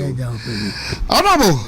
Say ya sha say I don't know. And the first gentleman of the Republic of Ghana, the one and only President John Dramani Mahama. Aches ukuja to Ablakwa ekachira and say right after the death of the late Obiri Boahen others no was ruthless fight bia President Mahama edibabe kwetia galamsey no yehu bi da wasase so and then ruthless fight na shase and the president wakasa well invite CSOs totaling 50 and more and then ordinance amount to dwa almost actually omo adwene. But for weeks, yeka about fight against Galamsey. And I'm a president etu and then who say? Offer medawasi na machia dog nso aka na machia jama south fo nyina ye na ahwe e programming. Offer de tiere se enne de course no settings. Settings. Na me mete se o mampani aso aye o mo issue statement e bra na o UN. Na wunyamba ye say enne say dwumadi be koso me bisa me ho questions be bre say what has changed because oman ase abai ba first na strategy na o de bu oman no na wasan akoback obeka ya omo form education hwan forum e mo kushia e kasa for education ho eno be bi education no kosi e be si sabre of ayente ho hwe omo dikaye economic economic forum ene no atro kojina ho atro forcing ya obi ana yesi o force ene bi hu se o force o enforce ene so omo koye ya besi nne yinim de fa ho enti omo hu se na Ghana fo e ka ho asem sa se aban akoye se committee government enti omo poso kakra na memfa sa akwan so na me abranti a ye fe ne se Dennis Miracle so aboaje membo na baso wo hwe garamse fight ya ene ase asoro bebre ya one kofa bae edruwa bi na se na o man nyina ya se business as usual agie egu awie nti obi anka ho asem biem ene e ho na eye government communication minister Felix Kwachifusu ene ho na o moderate program no enkrofo sha ase se o mo kan galamse ya se na o se o mo na evidence e che se galamse e koso na onyehu evidence bia na evidence na Dennis Miracle score grounds ena okofa evidence na ode bae eno ena emini se enam so a ama saanhihye ya base o mampani ehu se amanfo ani abre nti ese ehwe se ebetumi ahwe galamsey no ho asem ofana de course ne no hu se me bisa me question se nti o mampani e bra na oto opposition a ya na o maye alternatives no sa alternatives na e wo hemfa ena afeji se yesen kofre CSOs any religious groups and sana yetumi anya alternatives e ko fight galamsey enti na me bisa me questions because opposition no the mo ka chense mo the artificial intelligence AI ena mo de be fight galamsey no ena mo de pressure gu Akufo-Addo say only clear state of emergency and so na the surest way of fighting galamsey na Akufo-Addo na no mampani no make comment remember na mesre and then one who say or security apparatus security chiefs are this or mutuni for say baby aduru declare state of emergency and say we declare this or mutuni for dia obe declare state of emergency. Can you imagine this? Currently some of your cabinet ministers no more catch the Akufo-Addo say on declare state of emergency no him fan now me say on my way offer the woman amaya nduru baby no e hypocrisy hwe nipa bi ti say chachu chikata ye ka lawyers o mo aben wo mamu o ka ho bi eda je o mo de ko mo so on edikan o mo aka de nyina o mo ye sha ase 2 ne 3 ne 4 nti on de on edikan wi ase nyansa emre wo Ghana nyina chachu chikata tim ne wo o mo say the law is chachu chikata nti sa no mo ka che ebra na ne party fo yi e ka so mampani Akufo-Addo declare state of emergency no wo mai we mu yante na no asem na no ye okotra TV3 e wa agenda so a ɔsɛ ɔno de office state of emergency na yɛka ho asɛ no yɛnya nduru hɔ koraa sɛ obi declare state of emergency but Akufo-Addo ta na waka na no atom you see na ɔmampani wo ka saa nsɛm wo yɛ akyɛn nnɛ ɛnnɛ mokɔ gyina hɔ nneɛma a moka yɛ nyinaa adeɛ bɛn na yɛ niw a yɛ na Akufo-Addo time no a ne yɛde fight galamsey no a deɛ na ɛyɛ niw a ne yɛnim sɛ mode ba no ɛne artificial intelligence na moka ho asɛm a mobaeɛ momfa mmae state of emergency na mo sɛ Akufo-Addo declare one declare ɛna nnɛ mo ka kyerɛ sɛ deɛ na Akufo-Addo yɛ na saa water gas yi a wo deɛ wo si blue yi Akufo-Addo ta woni sɛ na ebi wɔ hɔ na mo hyehyɛ yellow and what has changed Akufo-Addo time 2017 April and no banning all small scale mining activities in the country and of abeboa or banning ye no ye nyina ye hu se ensu ana ase ni nyina ni beteye na ni ti ye no ade no kwa o ye se nka o ye no some few months okoya almost 2 years and ye banning as ye fe say small scale mining nyina ena ensu no ni sha ase se atikama na offer the ankoba ne say fofi antoata ye kwa 2020 elections NNDC for year including the current president John Mahama or catch them say because the solutions no back when na me say omo ko maybe say the question say what has happened to those people are now say yachi omo aguma wo be ja omo no what shall say ja omo ana enti fast forward ye kwa 2020 Akufo-Addo ye we nyina o e mansuo no e shase gaining strength na omo ye fees omo ye so intelligence ye na ye so intelligent ya kare nyina se bi o kafra che ye hajimi for no mo ko gira mining areas na no mo aka che omo se oh mo san koto abama Akufo-Addo mo to ma no a se omo si operation Vanguard ne hwan mo no ye san ko fa cars ya beka ho ne ya chichi mu nyina agum na mo to ma John Mahama ade chi ya ye toto 7th ya bobot 9th 10th 11th obi ansan mra be hye ne galamsey site na onya ne galamsey na ha na mudidi na o mampani no ankasa namfa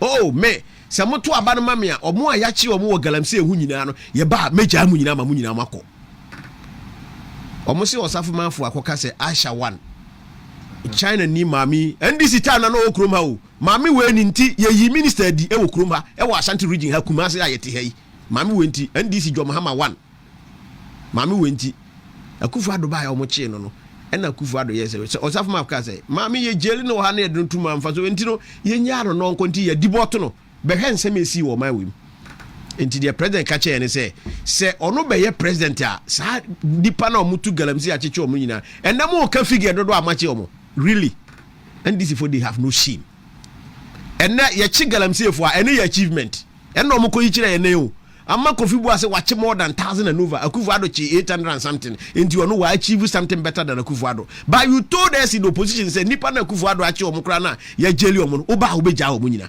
enti wo kwachi nipa na no achievement be na wanya China for ya na omo se yensu e ka ho asem ye mo ankasa mo se Akufo-Addo chi omo na wa deport omo mo bae ye nua muntaka interior minister e ka kire say the Akufo-Addo strategy ni say ye deport China for no eno ana ne omo de ye adwuma China for ya chi omo nyina ye deport omo nyina mo ko so what is new what has changed enti ne omo ko ye no hoyi na me de ya na me say some turn as to be praising us nipa na ho ye me won pa na ye mu GJ for mo president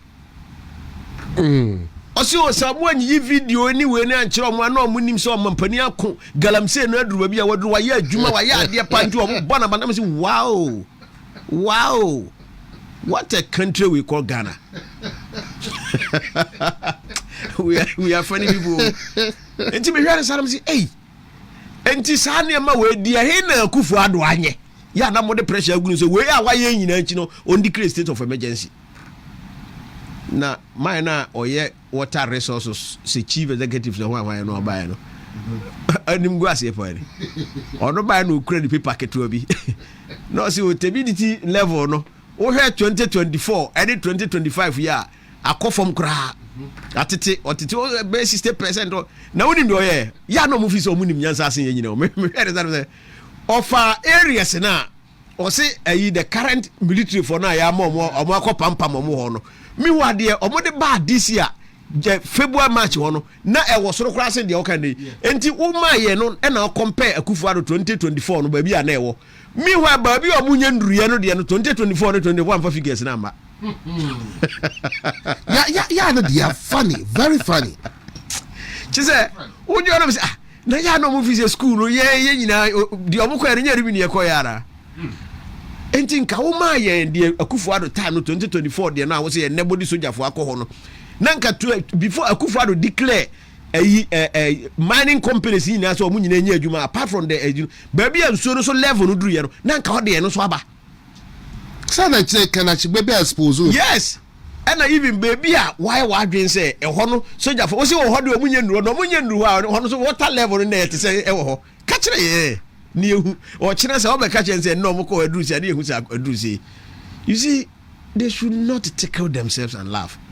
Ye pese galamsey we e be sia be ya ade say ye call the next elections na sia be issues bi ye be bo mo ama mo fight. Yebebo mo anopa me sende message bi kokwa me sifa kan program so already no we no ankasa hu say message na me de call no it was something yet to me pursue eboa offer me municipality me call MC ukọ jama isato a beebia ne ho agodu ni. Oh yeah, per geological survey for you or more no. Now what happens is mremu no say ye the concession no ma small scale and as a mining company be a say minerals commission for actual let brew as an MC. Na omo kire area na ye nipa concession no. Na mremu no say mo de court man na mo a community ne ye omo de ano. Na omo fa omo views emra na wo wasan afford de akoma minerals commission. Na nyankopon say me German say de me ye say ebra ye de concession bia be bra bia area no ocho letter command na mo say mramu no me ye conveyor belt wo de command na mo within 21 days na kana na mo atwura abobaka chiro comma minerals commission company say ye hade no way for good enti ocho letter na de akoma minerals commission for say de na mo kani enti na mo so o mo mpa ho na be kwa kotu sika kokko because moment how would this small scale no be ko ho pe na magalamsey for anya kwa eno mo ko because obo hu say ade no so they will join. Ndi ye pese ye tu ase ana pese me se oba ahema ba ko pe o me community ba ko e fe na tuna omo de concession ma obi ana o ye small scale miner ordinary machines ni na kogo ma me no sori ka say never nyemi kroma na de esi ho no e ma machines ko o mu dwane ja o machines no bi ho be si ne jama isa ba bi no ye tu ska kokko ho ensu ba bi ska kokko ho enti community so when the communities own it na oma communities no ya we say ade no ye modia e ba mo na affect me those kind of mo ankasa take ye fence the system into their own hands you can do it enti say ye kase ye bebo mo a ye wonim de no betumi de abo but o mo de na o mo kire ye opposition say saa na nka ye de fighting no ene no ye person no mba ye o mo nya saa de no a na o mo nya saa charade no o mo koye ne no o mo wi o mo ma ye budget say ne saa meeting o mo ye ekusi sen budget ben on ko because say civil society for mu invite ebi mu free Kumasi ade ko e o ebi free Sunwan o ma kwatra o the whole day o fi say o ma TNT enti de na wo ti opposition na wo say all the avenues all the intelligence and everything for the fight no because that's how no can say abide the wo bibia to fight galamsey president nan kasa kabi o say you have to abama no then the responsibility becomes his and he will use that responsibility to fight galamsey. India net or more from some quay. And then one kind of security council no it to sending your own declare state of emergency. But he said the more troops, or more equipment, or more near so many ways are able to be the year humanity declaring a state of security for no money. No money. You see hypocrisy war my moon. Offer the other may buy it Wontumi the omode bam. I say Dominic ayini me kase me betra bontin ya nkofobia na ye wo gidie wo mu pa na ebu omo pa ye mo mutumi ene ye hu se san obi anya obi anya betimi abobodin mako na Dominic ayini no obi a ye kamra mu a na ye mu bi na ye giridi a na efi se oye iba but ye de atari general sharing say san kon ontwa tawu na tawu a wontwa ne se ne niam a oba ya wa ye nyina da di pefi se enem adwuma na ye de ahye nsa na onyehu ye papa anase wa ma propaganda no ena wa ma full soldiers e the pressure ato so more than adwuma na ye say because we attorney general and minister for justice the only minister the constitution of Ghana a capture our constitution no Attorney General and Minister of Justice. Now, Yakobi say a question, and I will presentation now. Akamia kwa say Ghana galamsey a wo ha nyina nsu ase nyina ye Wontumi. Wontumi gya ma ne ye ne. Ene na Wontumi gya ma ne ye. Amma wo de ne concession kura dua kube afuo be de wo ha ye nyina ye nim. More than 3-4 years ago, ene Wontumi gya ma ne ye. Enti na wo presentation na ye hwese o. The later because Wontumi de mo aka che say Wontumi na ase nsu e wo Ghana nyina. Nya sara mo aka che. So what is new about Wontumi? You can politically expose people. Okobo Wontumi nko ndi omo maka wan bobia. Meanwhile, one kasa what your letter dia koma you ko say omo investigate Yamin. Any abanga said they are allegedly involved in galamsey. So from one from enye ne ya okogina ho a na nka enim say wo ena yenya new evidence small scale madness no ankasa a petition enti ye hwemu no na ye kase ye anti afi na ye twen docket na wo Wontumi na ya prepare ne niam na nyina anti ye pese mande oba na obesan na osan wi a na ye de na court na ya prosecute no anadwuma na asembeni enti wo kae no na wajai onkrofo no mo ye no ene ya make say erastos asare don kokko ni Facebook. What the ato say me ankasa me ye friend say Mahafo region MC ya water no north dua nkwanta o ye galamsey ho kese ya nsu ho nyina wase no na office o ye smart ono ye de betu dwa say o se nsu no e na de chia na o sesa na namu bio wu se nsu rofa efiri atifi na ba na afo e na ko gina nsu no atifi e na o ko sesa bi no me say oh oboboa e na o mo aka media fo yi ene ya joy for e de abetu do omo yi video nyina chen say China for egu ho a sa constituency na o ka ho asem na the municipality wa omo ye galamsey pictures video everything is there. Ade ya ka 10 months dey and the bia we are coming to a ruthless one why me wa obia nyefe enti na esenka percent kasa ta north MC no esenka ayini ka ho asem ne he never mentioned it. Wontumi o enti say ye ku Wontumi a galamsey be gya o Ghana. That's what they are telling us. Ye jeli Wontumi a galamsey be gya o Ghana. What they don't know is say Wontumi was not doing galamsey. And what kind of sabotage? What kind of montiase? Large scale man. Yes, Wontumi was not into galamsey. And this is what ban office say because of political expediency over punishment. That is your matter. No munya sa challenge no omone ye no. Na Wontumi dia kokai uja banga na yo nti Yamin new evidence na munya ya small scale for no petition na dey small scale for dey no aye ni nima ontie dey eti ni senate small scale for no chairman of awunim no pa ono na okoye video e kan say sa nipa no because Wontumi friends Yamin no e ya ade a o challenge president no se nipa omo ye ade ma o nya tumi no omo na o atata omo e wo galamsey ni small scale ho no enti so person o ko opposition no ya onko so no nde omo he challenged the president of this country enti de ko ba re say aban no hu say de ye friends Yamin ka no ahwe yi obe ha omo ena kuye no achi no omo withdraw police exactly ena abrante ya o ye small scale for chairman ena ono ekoye audio e ka say omo ne president no na aban mu nkofo akotase sasa ade omo ye omunya omo because omo ne bo omo tu esika omo ba power omo ankasa omo be tata omo enti omo ne omo akasa enti ade ahia omo ba withdraw all police for na first IGP do omo ko no enti obi a ya gire machine obi o won ko onko back no ko na adwuma the videos are there. Oh really? I'm telling you the audio is there. No why they use small scale minus channel.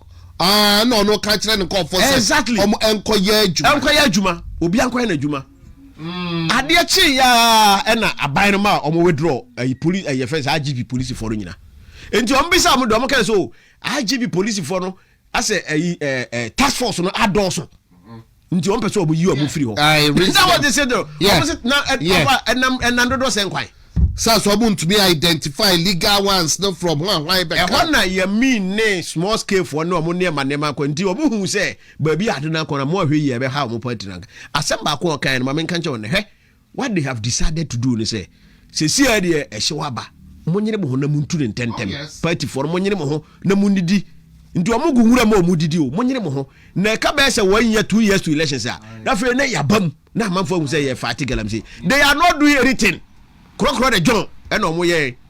Crocro the John. Crocro the John and and the offer the air can I say a by no use politics or necessary politicization or Moye na.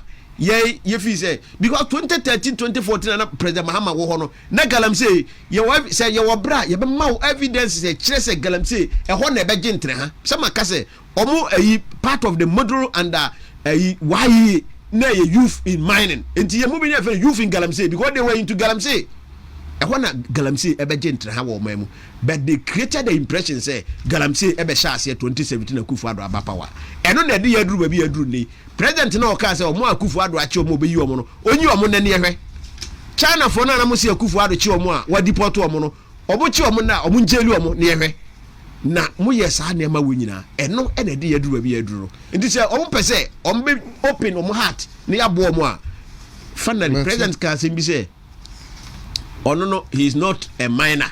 So he's not interested in mining. Inti obe fighting galamsey no obe fighting. Na bibi wa say Akufo-Addo there that time no too good no then akonya kura chaso. No to was skies. Inti he was interested. Akufo-Addo mutena ho ka say wo president ko ya o ka say Chebi is a fence galamsey o se dey be nkra. Oh, you saw but say galamsey there be you saw where the be headquarters exactly.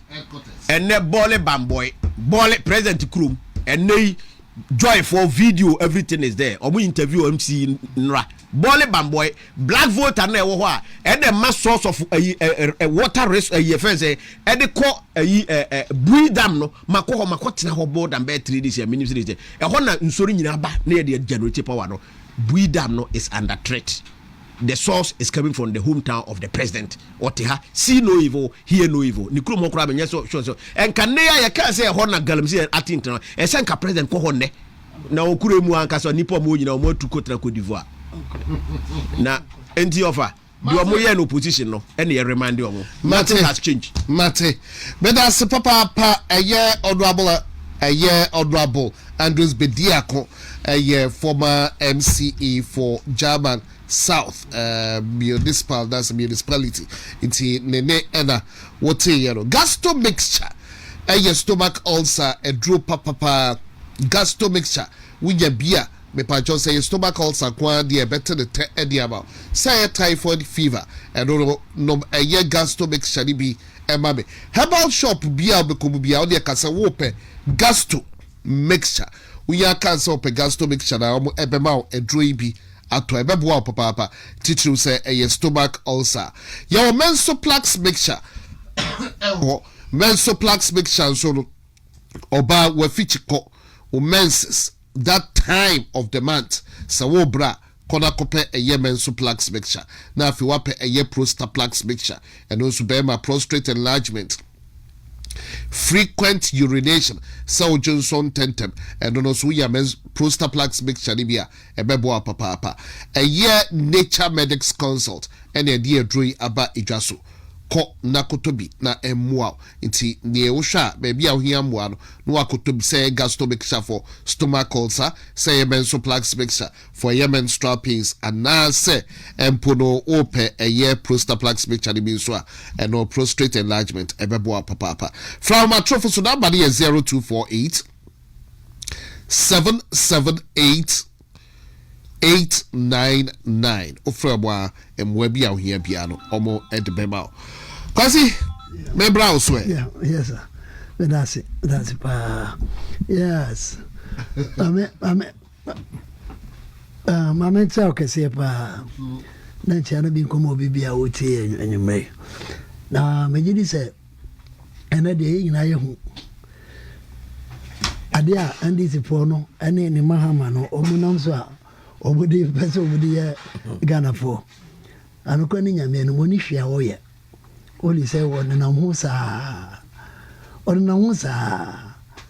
akofo no mu bekasa ye amakofi bu ane ade ade nyina watimu se ono ani se ntro no mbedi kire no ba wati wona wotie bibia ni wo mkoye omko waste time keke skabi no omko chedi ene wo hwe budget ebe pie dem ho a ebe ko into the millions na prampa nyipo we nyina se nkokwa what I say but no kwani nyame anim bibi te say galamsey no de enya de waye na dwen so obeko wono anaye Mahama na anaye ni galamsey enti obetrans no ka cho say ene ekofra mpanyimfo ene ebeka ho asem ene hwi ni ho omuni bibia omuka because all along the omuni problem na dada omuni solution enti wo be kura na ka wo be ka che omu say mpanyimfo me ba ye buso me edui ma ya de ba ko ma ya de mi sa enkoyie ti de be na me fa nka ho ma ne ye o fa bibia nto board on so si enko dwene ho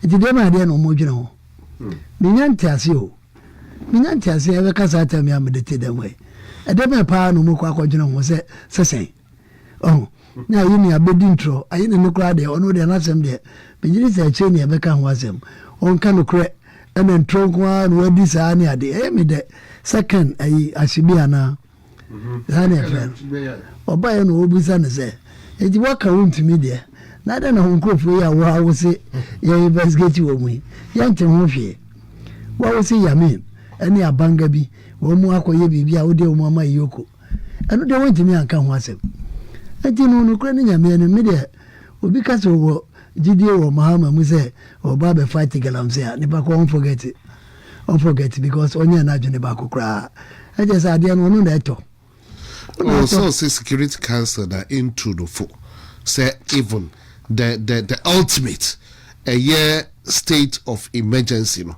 on declare no mo nyankan ade so una ka cha una de beto board ansa ne aka e say no ni power na oni power o power una di susu ya no beto na Security Council na atofo na bi so what was Security Council beba na be ka tell say owu akona koyewe enti no media to be honest with you Ghana for amoti wa mo dwene say ebi ajo Mahama wa dwene bi say obese wo stop galamsey ne de mo mpe ba bi na mo forget kra enka ne plan ho because already wa mo ati say enipa wo mu ye 4 million enti no ka say yes onye adwuma mo ansa na wa ye den wako say wako stop galamsey no wasi oni akokoduro no anase oni atenkana o say o declare state of emergency wasi wonu akasa go da wo muto 6 billion no emu 60% galamsey what I say 60% na just 4 billion galamsey na wo say me to kro no de na beto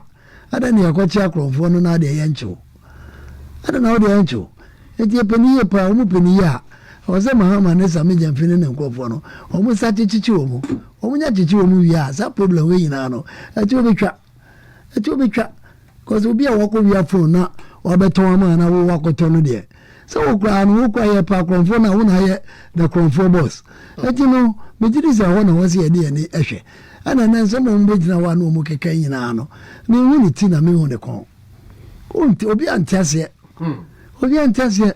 already no wo ade a wo se wo ba obeye wo ba ye so nya mu ba kokora ene mo na ekoso no eno na oye eno so bi amai wo si ya chichi nkoda wo mu galamsey petimu enye papa wo ba ye nkoda ya na chichi wo mu wo si soja fo ko ho enye wo ba ye soja fo ko ya na wo de wo mu ko ho wo si ya chichi excavators wo ba ye wo si excavators enti no de ba de fo na de aba dem fufu bi na de aba enti no keke man no dey mun forgetting no na the open hu bia wonya efie na ne so ba ene ensem bia o dey etudwa first of all say dialogue no dey bekoso na chiso be ma ya bakosem se empono Portuguese do be pm wo Elmina ekwanya galamsey no efa so ehya ase omu use rudimentary tools for mining natural small scale for it earth moving equipment ebaye enti ochire yensusu ye da big mining and that's large scale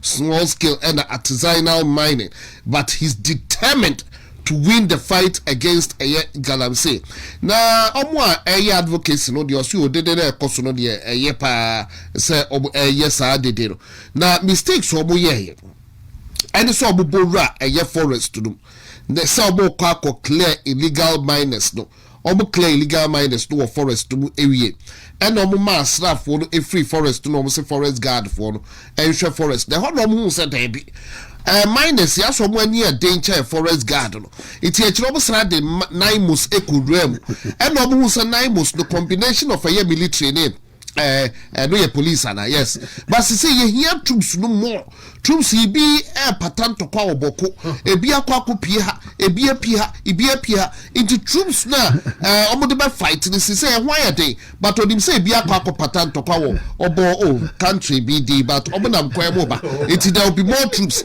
o we no be can excavators no say permit ho ensign seven say excavators no me kwa be can so ba no mo so be ba ni but say no yes ba omo be kwa ko hwe say we here permit and sound the excavator ba so there was all that talk so the president and actually China na dwe e wo Ghana say consummate we can have a concert you oh concert the president don't to make a concert president to make a concert a problem pan home there's a problem pan now for home president don't to make a concert no see president president oh me part concert no here a point me pan then now for primo Portuguese I mean how me obi atama no okika na do there aware ya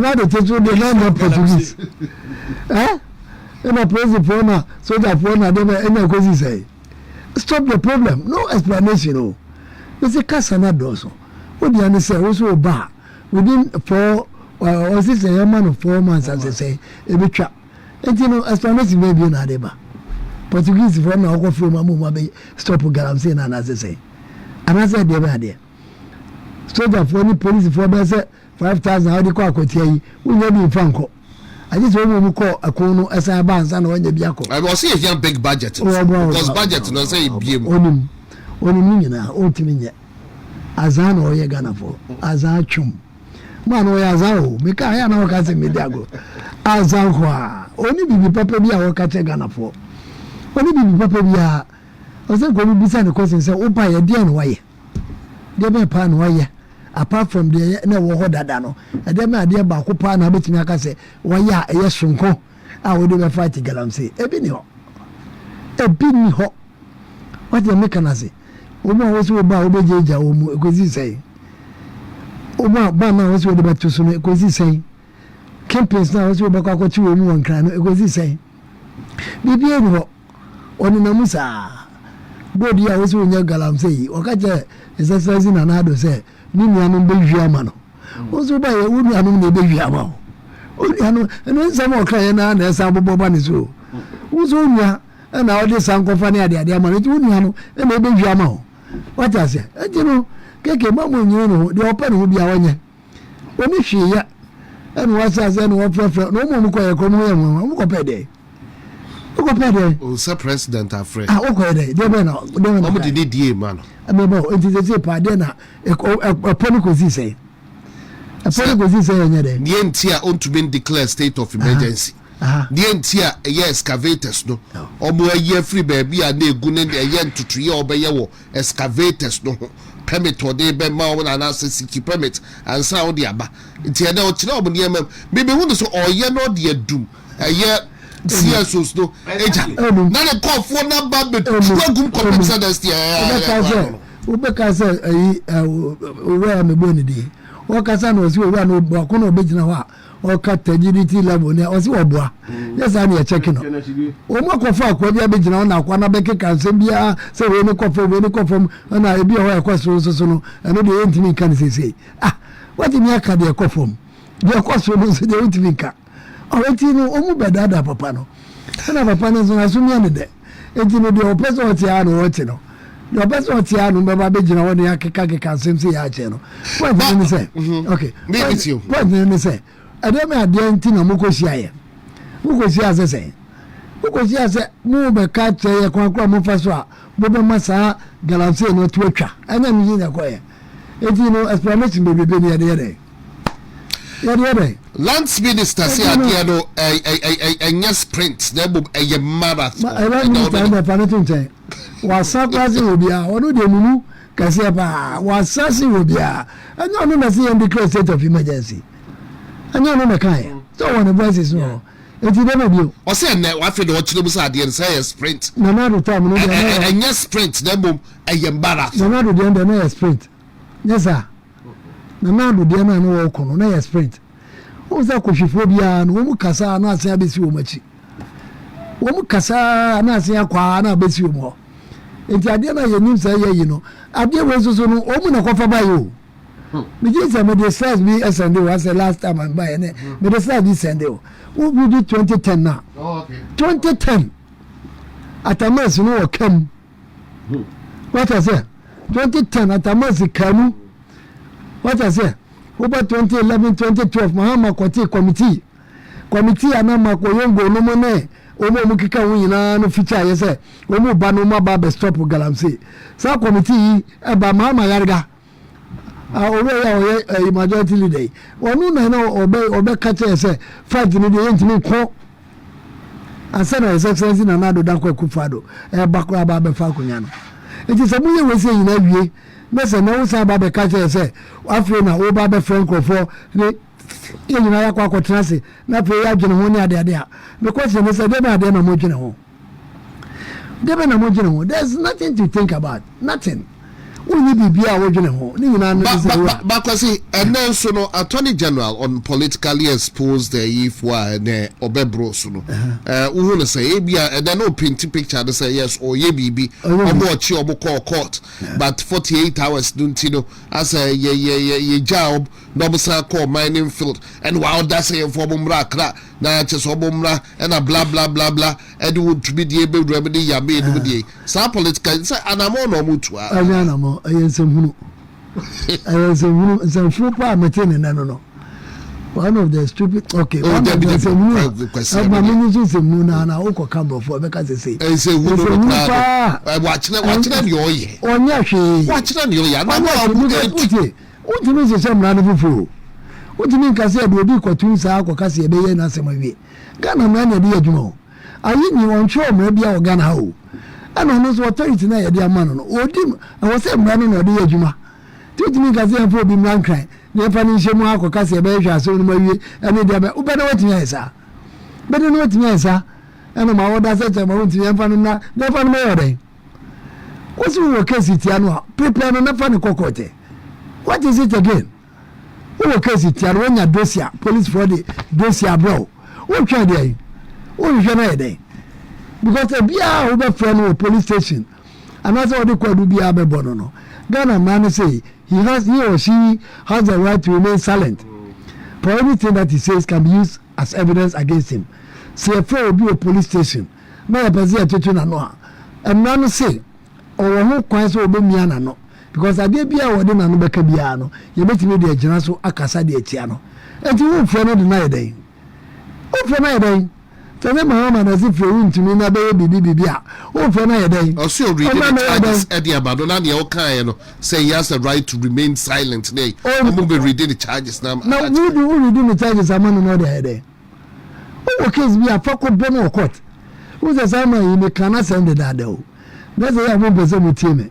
Mesi wo ni case bia wo betimi awe ne Ghana ha o eti ogu enu ase anu afa no wadi ogu enu ase no afa no wadi hwe du bwa ye the same thing wako keke du bwa wansem ene wo 27 houses ene wo 30 diamond ene wo yeska ene wo yesi e ko wie ye a company ne de krata abai no so ayadum e no any party for na so je gudi chi what I say and na ode na wo so hu da no Mahama begina press anu wakasa no say ya di mfidie bia ba ene no say mfidie no ene na uye bibia ebetimi de abechewo say mfidie kro ya yi ni say ohun bibia on fa bibia ya duba yin fa bibia mai wa this can 45 million wa kodi ene ade ene attach to krata akoma company ni say de ne wona ba ama Ghana receive ama wo ma assemble no Ghana ha e de amaye it what is all kan wa sendio odi am say wo ko fan ko fo be tina bontin no go mani ma se no afa hwadi ma me stress am panyimfo nyina obi a waka no wasem bia no a obedi bem wo court bia no wo so siw no for damages mani fa no nche no wo mu siw no adwuma no won tese onuma adwuma na woye onuma adwuma na woye na ko obi a wo pese o prosecutor obi de e ka ni pa ko be bo ni di kra ye den deɛ bɛ mu ne sɛ nipa no yɛsɛ wɔyɛ sesesese ɛde kɔ court nyɛ saa na ɛyɛ no na court afrɛ no ɛna deɛ baako wɔ sɛ ɔno a wɔte asɛ sɛ wodi ka wɔ court anaa ne bɛm wodi ka wɔ court anaa ne bɛm ɔmo bɛbobɔ ɔmo din nyinaa na ɔde wɔkita sika na yi bed ɔtela yi manila ɛna de ɔno na bɛyɛ tela yi manila ɔde wɔpa amakeɛ ɔno na bɛyɛ tela yi manila wɔ Ghana ha na ne bɛgu asɛ big time I'm telling you this today because only case bie no wɔ grande wɔ mu case bie no and it boils down to selective justice okay exactly. A plus deɛ no question is A plus deɛ no ɔbɛ pointing out so who is ABC and also our case the equity say you tell once that and then you mean the cleverly called the trade the seat or na ko you be a raffle personal say ka be kan na you see MPP for na galamsi and MPP for no asu galamsi na jinsem esu na say MPP for na no mu ye na way and I want to me nya hodi ntimi amie wa no nka say asuma say na wo benti na ma bi o mu ye nye wodi ade otu a wo keka na na galamse na chama untimi na chama untimi ayo dey wo bibi tia chama untimi a fa ne kokot no ko kana sem fa ne kokot etimi akase chama untimi ta me no oye sa ade no mo ba wo mu seyi suo anopa wi na nyume soja fo wo mu ko site ani ya bo mu mu aye ndisi foyi wo mu anu wo mu ko awonfo ayinfo ayatro krata se MDC omo member of parliament no guarantee no ye wo mu ayakeka sema fo mu nyina no bibi sasa yi ni onti bibia na ayi no onti enti media no ko ni nyame anim menim se nya dia wo mu ye prepared wo mu 100 years ko mu ntimi fight guarantee no because they are not deep in it Jobi house no mu ye no ehọ na bibia koso what I say so me say friend to Jobi house ana bibia nso abewe yi no bibia nso awe no so ye president ene ne nkofo ene yi friend say ene ne ministers ana ye ade mu beka che no enti ono na say wadane ne krata no no use sa say US no e de ama wo me gidi say e ba ne sa no e beboa na Ghana fo nyina nso so hu say enye nipa baako ene ye beka na asem because wo twese de anya ma ne kọ ene say de wo mu ankasa no wo mu abrabo ne ti a wotimi hu say ade a wo mu wom they are there by time say they are okay na they are just buying time say be our crop for no betimi aye because we can say obi the excavator ba excavator galamse nkwa na dia galamse nkwa na dia excavator ya obi o kwa obi o kwa obi ya so so omo so omo check o ba na be kirebu yi a na afi ya US excavator dia ba and say obi ha be kirebu yi o ko fo no be kirebu yi dia mo mo ni yi what does it how na ka mu ke galamse na de wo ko se akwa drip machines ko mo de galamse videos no ha drip machines wo mo de galamse enti de ma bio enti no o mu nipa na wo mu na ya ndisi fo no o mu na ye enti o mu ma bibia konche no mu nya that idea say bia APP fo na akofe bibia at the early this year as a ma ba na excavators after the bo ba be ma reason say they matetenti excavators amusi eba almost about 3,000 excavators ebe pe de kuma one dey ba one cry ebe dey anya mo na mo dey ba e dey akwa mu san kofa nim ne de keka ka ho mo de oye ho dia excavators eba nyina eniwa na ka mesi kwa de na beba be ka che wo nkofo de ba ye ansa na excavator be si na ka kra ba ye wo nkofo mo de ba ene wo na bill of lading ni ade enti wo munim owners na na don't know the owners tell munim owners na de ma bio ene wo so obi na beba be chim ko le fe owner na na bi san so de ko de yi se owner ne ba e be chim ansa na de ama no o ta se ene wo si excavator se ba ye bi na ya lanse excavator ben ya lanse si okoma excavator ben politics no ko ya no o mu ko trust ya say ya politics na abada da na de good ni mo ase ni ade but emfa ye de Ghana for de you get ya ba ko pe owura galamse na ekoso no Ghana for say ya preso mo hwe na etuntwa enso na ese no ya preso mo hwe ma enso ni ade eninche ade ya you hwe film wa no excuse bia no obi abefa ana nya de ya nchemu meeting wey a waste faso ba kokora ni so faso bia maso ya take committee ya see economic dialogue ankozi wi educational dialogue unya feedback ankozi wi friend say water dey ben ankozi bibia no wo mete ya committee o ma ko diska kwa but fa so bi ama so enti we o ko tra o de be na o to ye o to wa wo cho de wo cho wonu wa woni mu o so ntimi pam ko fu o ntimi anya a state of emergency o ntimi nya na o ntimi nya wo nyina wo sa frank ko fa me abede enti ma president the concert bi no mo ko tra wa o mo de say fa so bi ani so mate kwasi chei ana wote de no ya meka ya me fi se ha adwen pa ye nurse fo ne a teacher fo a omo nsem aba aban ayese enye ne priority fi se aban pa mu se ye party fo bi mo ne Ghana fo no bi no ase omo sesre nurse fo yi se ye ka kire mu na mo nkoto mesre se ya ye mfa nche omo omo se atiye ma refree of atiwe my refree enti se ebia ba bia na omote no aban ana oba akonwa so na yetwa nurses and teacher training allowance na oka se ode beba ampam yeso aban no in 2017 no or restore the teacher and nursing training allowance ema omoniji but omo konfie nwotwe of amfie nwotwe mu wa o ti duru ho no na nipa ye restore omo de no kra no bibiri na wie school omo anya adwuma na omo refi ebi wo ha aban in this time Papa John Mahama time na no akonwa so 2013 up to 2017 Akufo-Addo buy no na a teacher for we school inform nurse for na bia tena fie me nua ba me ma me last one no ka ho na wa tena fie more than 5 years enti o wie nurse no kra na onya adwuma no yesan ma ne to aso ko university ansana MPP aban ba ya yetu recruit omo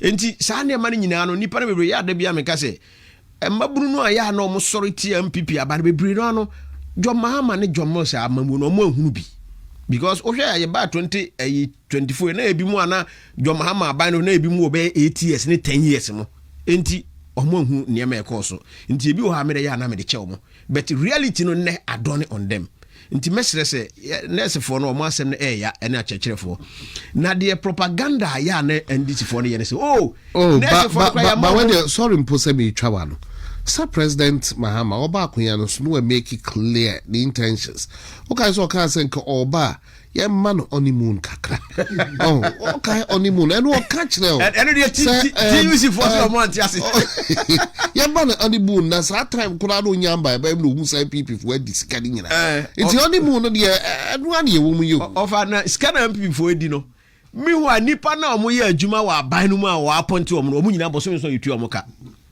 me ye fa me asa na MC no me nya more than 1 year na Akufo-Addo abantu ya meka enso MC for e form ne omunya nya 8 months ne pay sikapudio me di omo salary no to me de ho a te say ase woni obi ko school na ono wo ye fence university na wugina PY yeah sa na difference ne te enti yenye sikatua appointees no ka na mom nurses ne teacher for no yesi yenye sikatua omo ka because MPP aban no yenye sika wo ese de tu omo ka that is funny. Enya aban priority. Aban Wontumi pompe more than 6 billion, 4 billion US dollars. And the share economy say would show up the city. Na what look fine ewa abonten outside gentility home cry. Enti city no stabilize ye na city ni gina ye no. Umpe se ebe ko animu ne yakase wo kan say it ya MPP aban na wo ba city ni te say. Enti sa na tie the teacher for the next for ye ma komo ne mo. Na ye mfa sa dollars no ye mfa nko show up the city. Ene de aduru bi aduru ni ofa mi kura lete ewo ha ebra ye maame abron se asa na oye minister of state at the minister of finance o sign clearance o sign ma nurses o sign 17th July 2024 yeah enti mechanical krabia how was it the honorable minister for health or say please refer to your letter dated this blah blah blah 2024 dated 15 February 2024 from the Ministry of Health on the above subjects. The Honorable Minister for Health is hereby granted financial clearance to enable the ministry engage 15,200 nurses and midwives who have graduated from the public and private health institutions in 2020 and completed their 1 year mandatory rotation in various health. So there was a clearance and also indicated as a clearance we know ebe expire December 2024 And this nipa we ya na ya form nyina o mo start e we say aban ba o na dwen say enko obeyi sa nurse fo nyina adi and nurses are made please adwuma na e wo ho no e bro ye so wontumi nyi o mo adi e na mo ho to ye enti sa nipa we nyina no o collect em kwa na minister nchro say omo salaries no have been taken care of in the 2024 budget. Yes. And this is one 2024 and that budget will be rolled out in 2025. Exactly. Almost 7,000. Exactly. And a little over 6,000. And almost job at the end expire. Yes. And the expire and all percent Kufuado abano kwen on some renew financial clearance. Nipa na wa form wutu omokana and then more criti. Uko all the 16 regional coordinating councils now of America say your presidential staffers all the 16 for the first time in the history of this country. Yeah. Presidential staffers nipa dunsia presidential staff obi na katua offer one kura no budget 25-30,000 Ghana cedis a month. Deputy minister status ya mom cars no mo dem na wo ka sankofo wo nyina sika boma woni met fo I'm telling you. Hey, President, when you say lean government, lean white government, status of a deputy minister. Deputy minister. Regional, you know, or your presidential staffer. One officer and two. We are basically the S. Gracia. Presidential staffer be a deputy minister. But the minister regional, you know, we are not angry enough. Ya say ya man honeymoon and or no mo even IEPR me yankasa me nua me krom ni Erika J da so wonim say regional level ho nyina mo create ho ya mo din kofa to konadmo wo konadmo me district apart from a director na no ho ni enne omukura deputies miensa e wo nadmo district bia. That's what they've created and they are paying them. You have money to pay some of these guys and you are telling us nurses need teacher for more we school or more some ye man no nurse ni a obewo pane na kom de no offer what implications e wom or they be wo untiri so ama wonsa wo ya ayi na even sanitation will be the former MC sikana ba assemblies no would be don't want to be offer na you sika omode akwa assemblies no eno da be am say because of where I work me bo mo aba so say sika omode akwa so omode be ya adwuma de a because me one quarter pe yeah, they call assemblies, you know. Me 3 years, ya minya, no. Momo dia, no dia, ya kind of several times. Abino, anybody did here. I know dia. Ya can't for na ya no.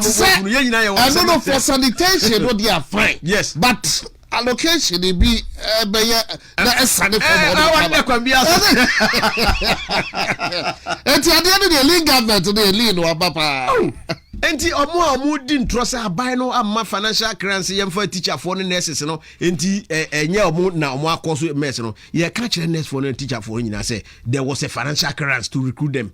Aban no enye ne priority because half $4 billion na o pese wo de tugu economy ni say city no ho be yefe no say ska we nka wonim nurse for dodo anka betimetu omoka nanka rose nyina aka ho fa akwan nyina aka ho enye aban no priority because contractors are not being paid. And Kofa ya juma say musi inflation was 9.something%. Ya jitum. Be a time you can't musi inflation ye rate. Sana na mo kache. For the first time, the inflation by 7.3%, single digit. And then musi about 9%. Ndiyam tun some from. Meanwhile, who ran market ye drum for man catcher say, "Who bet ne drum wa the whole day and Toby biya ho because sika ni krum. Ye the sika no PAPCD." Enti nkofo ma ya adwuma contractors ya adwuma so many arrears ya wo say abantua enti adwuma ni nyina ya jari nyina de egu ho enne mo se mo be big push na de order da no muntumi nya ho adwuma hwe Accra Kumasi road hwe nipa afi we nko mo afrim na aban no ho no oye ayi fense akwan a wada veti kwan no more than 4 areas baby ho 80% ya wie 70-something%, akata 30%, akata say baumia 9% pay. Na yankwaye no yesi ye baba ye 6 lanes. Ni ye jawe nyina gu amakwa no editorate. Enti aban no nim ne priority ye. Eni ntina ye ntimi ntua na yesefo na teacher fo ka no. kwabra minta kando en no uchi a nurse for no a owie ne homo te say nurse for ba ko te say o say akwara so ye drama enti otumi exaggerate te say ne ho ye o mobo say no mo friend and liar we will send this for the people who say that be kind of friend and liar ono me na mu wafu kwabra minta kando mo de be no kwabra minta kando kasa Kufuado nyi agema manu adi bia kasa me kuro mampi yenyi na di firi say nurse for akọ strike ye fence no kwa na ye fence sa pharmacy for no Wontumi manage o mo strike na ya tena o mamu nurse for ye adwuma 10 months ni ye du o mo ka na o be ka chen say there was no financial crisis and the internet no krata we be da yira ya ma mo financial crisis mo recruit o mo a teacher for the same thing na mo den kwala yi e fa nema we so enti ye party ye bi mo so ye mfa ni o mo na obi a wotua allowance ye beto abahu ye ya je nse ento ya je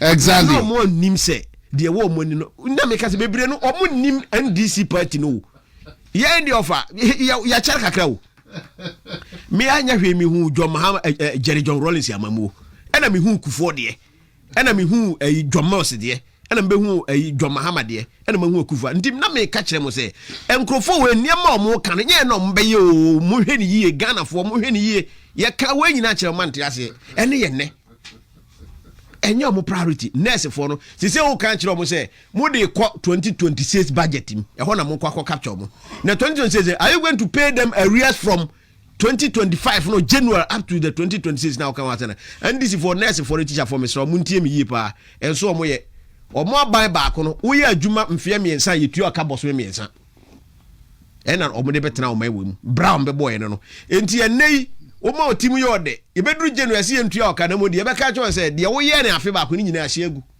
enti ye mo boso miensa na nye sa de a bebi eduru ye be send nurse for say nkofo o mu ntumi nye sisia e wo anim o mu ntumi ntua moka enti munya abotre na mamo nwo ye pane ya ebe haye na se 2028 mu benya opportunity no biem unya unu o wa kire no na wa kire no the kind of people o mu wuru o man no o mu ba sa nete o mu nsesa dada no a ne ka jom se John Mahama dada no a enti de be sere se nurse fo ene teacher fo sika no aban no man nye na hia o ma enye because ene ma na ye o mu priority no o mu ba ye within 3 months for go aban ya wasisi agenda 111 ni na ka huru aye be fa manfo wo edumam nurses ko ke be form adwuma nko ano Ghana Nova o mu se o mu mpe Ghana na ofa de are ho se o mu ana o mu se ye komdi o mu ntu o mu se san ban no eno asa o mu nyina ame enso komdi o mu se face no nso o mu nkasa enti nurse fo ye be sire mu opportunity no o mu animu ha ya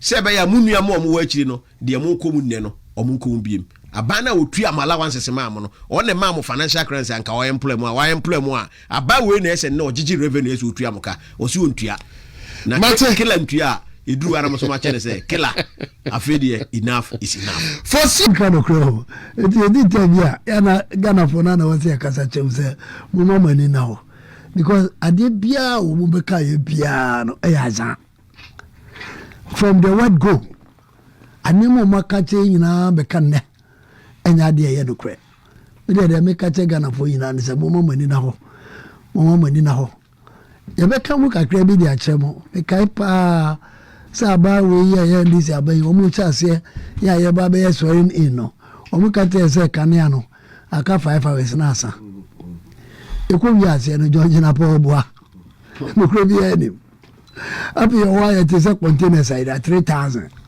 abi de ye hu kra do so say de ayira no abi to na ye hu ba bi ade no eko hu fire ye say be kate say 14 containers ya sika aye ma ani gold ni ade yakwachi wo mu ni aye ebe to me se wan de bayo se wan de bayo keke ebe to me we de kwasi facha be se be bo who say omuso ana omo anu eden ye na mampani dada rolling say from babies we sharp omuso na bo ba be bo ready kai say John Jina ko Jina ni so okuje to black we de wa Jina ni Sam George so abegere samba o de mi sa wa ye ni kra what I say eti wo be ka we ina tre say you go do ni sika bi akwo 14 containers MPP for ekozi say gam esi akwo cocaine $500,000 ekwo yeyi anu so so wo fa certain allergy ebetonne ye mu ba bi a ade na fa ape se na nado de cocaine or the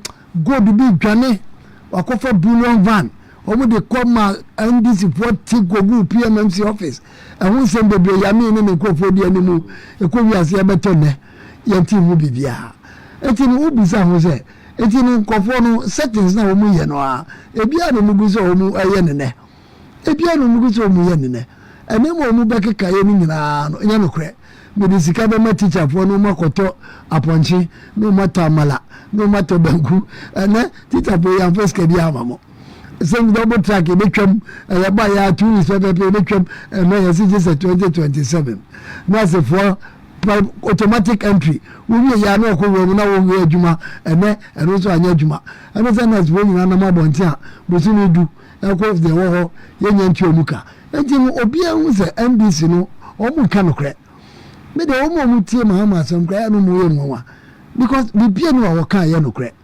nothing ene mu maka nyina ye ntro ene mu di che Ghana po bibia no wo maka pa wotimi se omu je omu na so pa wo maka se ade we se ne ye ase nu keti ase mu ye orders no mu ye adwuma na dwa ye be tete kanea ne so ene kanea be ne ate so kanea no bo ne atitum as you speak ye tete kanea bo orders ye adwuma magazine ne ade ade nyina wo ya na jo wo ya wio je utia na utia what I say enti no ene mani bebi o wa wo dwene wan mo bisa ho se na semanti kura na akosoro petrol su kosoro na petrol ya titum kanea ya titum dollar no so ya tum dollar na no de je samba no ene dollar na do 14 enti akoya na se bai petrol no so kosoro bibia ni wa ekofom ye bisa ba ko ayi ga ba ko oton ayi wo mo yayi e fan say yogurt ayi o we said me see for one me say yogurt there say 5 cedis and say na so no na just first near ton so near ton no 3 cedis 50 pesos small time you yogurt na free 350 akodu 5 cedis make na free 9 cedis akodu 12 cedis enti no ani o na wo mu beka cheye no anyi nyina ye ntro awo fo ye be di ntro chere mu ani ya ba ye be ye wi ye be ni nyina no wo na se ho no ana se ho kwa ni ko skui mete se ma bi si ade ne ba ko different dump e wa no be ko de ka no wa na be ko so ti de me kana se o si ade obi akoto obi si wo e fa se offiso namo so ho namo offiso area offiso namo o si ade na ko walwale SHS o ye dey simple e di na pe bi o ma no fa ka ma wa woko anajo no aba beda eti no system na ne ma no mukate ni nyina ntro eno mudi che eti obi amfa na na yi asem na mo mani na ho na mo tase se ndis ni ya ka kire mo se nkofo wo ye ni mo mu anya de mo be ye bibi papa bia so ko de ama ene mo je ho samba nyina ye ne ma bia e wo ho eno mudi ye adwuma na se mo say success na na do trains a e ba yi o mu cha train na no de Mahama tiate so na se na mai da be na odi train ba ya ye hu sa mo odi ba yi what I say sa ye adwuma what I say ntino no jide mapa se ye nyina ye ma ye ni na ho na me se Ghana for se enkofo no settings eno mu de ba ye ade o mu ka che mu nyina no enya no kre enya de o mbetimi aye e de aboa galamse ya mutu dollar ya mutu enkoda school ya mutu bibia ni wa omu ye edi obetimi akasa de we omu beye edi papa bi de abreye entro enomu edi edi ache etu ya Ghana ni na acho no adwe ka cho se Mahama ne nkofo be ya de papa bi ama wa message o be start adwene bio think again no se bibia ni ho obeka chewa no afa ne ho adi obi a ona gene wo mu miti mu yeye na obi atimi abegina wadi ntro ode wadi ntro afa nsuo no ho na kana si bia beka chense jojojo anya nkwa na yes scientist obwa yes na ehwe no oh enti no wo ko first anko fo we nyina aba ebe portrait bibi de Ghana for na ho na no yeteto a wo so za nko fo no disibu ama ko fibu a no atete ayi Prince China Boba yana ni ase no asu ene no gina wa no ke kan se bi chere se na bi ko fam bi ku ja to abekwa no to abeke kan nsem sa na pe ko wi ase edungwase poto enkofo ya mukwaji wo mu baye ya hwehwe mu no na je se kakra piem Because America buy at the mouth, and I also say, you had to be at so, monetary and be at so, and the person you feel, and as we be here for the and the prison for the cold free. When I'm from Mamma, you can we see and celebrate. Yes, celebrate what the American say. You will say, and as I'm judging, you can find the buyer. According to you, say, what can I say? Is that very PR for DSTV? No one at DSTV could see me say. I don't know here. Your cousin was in DSTV. The DSTV, the penny, I know me. Me go to some me book ra me bobo me dem ma sem pass me fanya hwe na obi si wo si wo be ka tell say wo be me atete ebo ne so afi dey wo si me di bi ka ho na obi si fa bi ka ho one has say fa bi ko ka ho oh etino me go me jo say o mo say baako oh wo si fa be ka tell say anya no me ya ka ho asem kra you have nothing to do with that wo dey no say ebo ne be ba fom after the one had done over 360 e be ka tell say o you know mo ko trust no mo say azankwa Ghana mo mama ni na ho aba papa no ye ba ko pe new patriotic party e be yes say papa no e dey aboa ame ho atoye wo pia ye ya Mahama say digitalization ave no mu ko lanche ade ya ayati ho ba bi wo ave no azi wo mu ko lanche digitalization it's a reality well it is fair oh I don't be catch Ghana for as papa ko ya o and I know John cry teshi e ka to say ya pe do kuno dia say digitalization was it okuno na here in digitalization and I buy yes we say digitalization na rare Ghana card ya mo see enyi ene mo say Ghana card no and then they collaborate with a year e dey am banks no nya ade say dey am bank na dada enti no mess Ghana for the mama mani na ho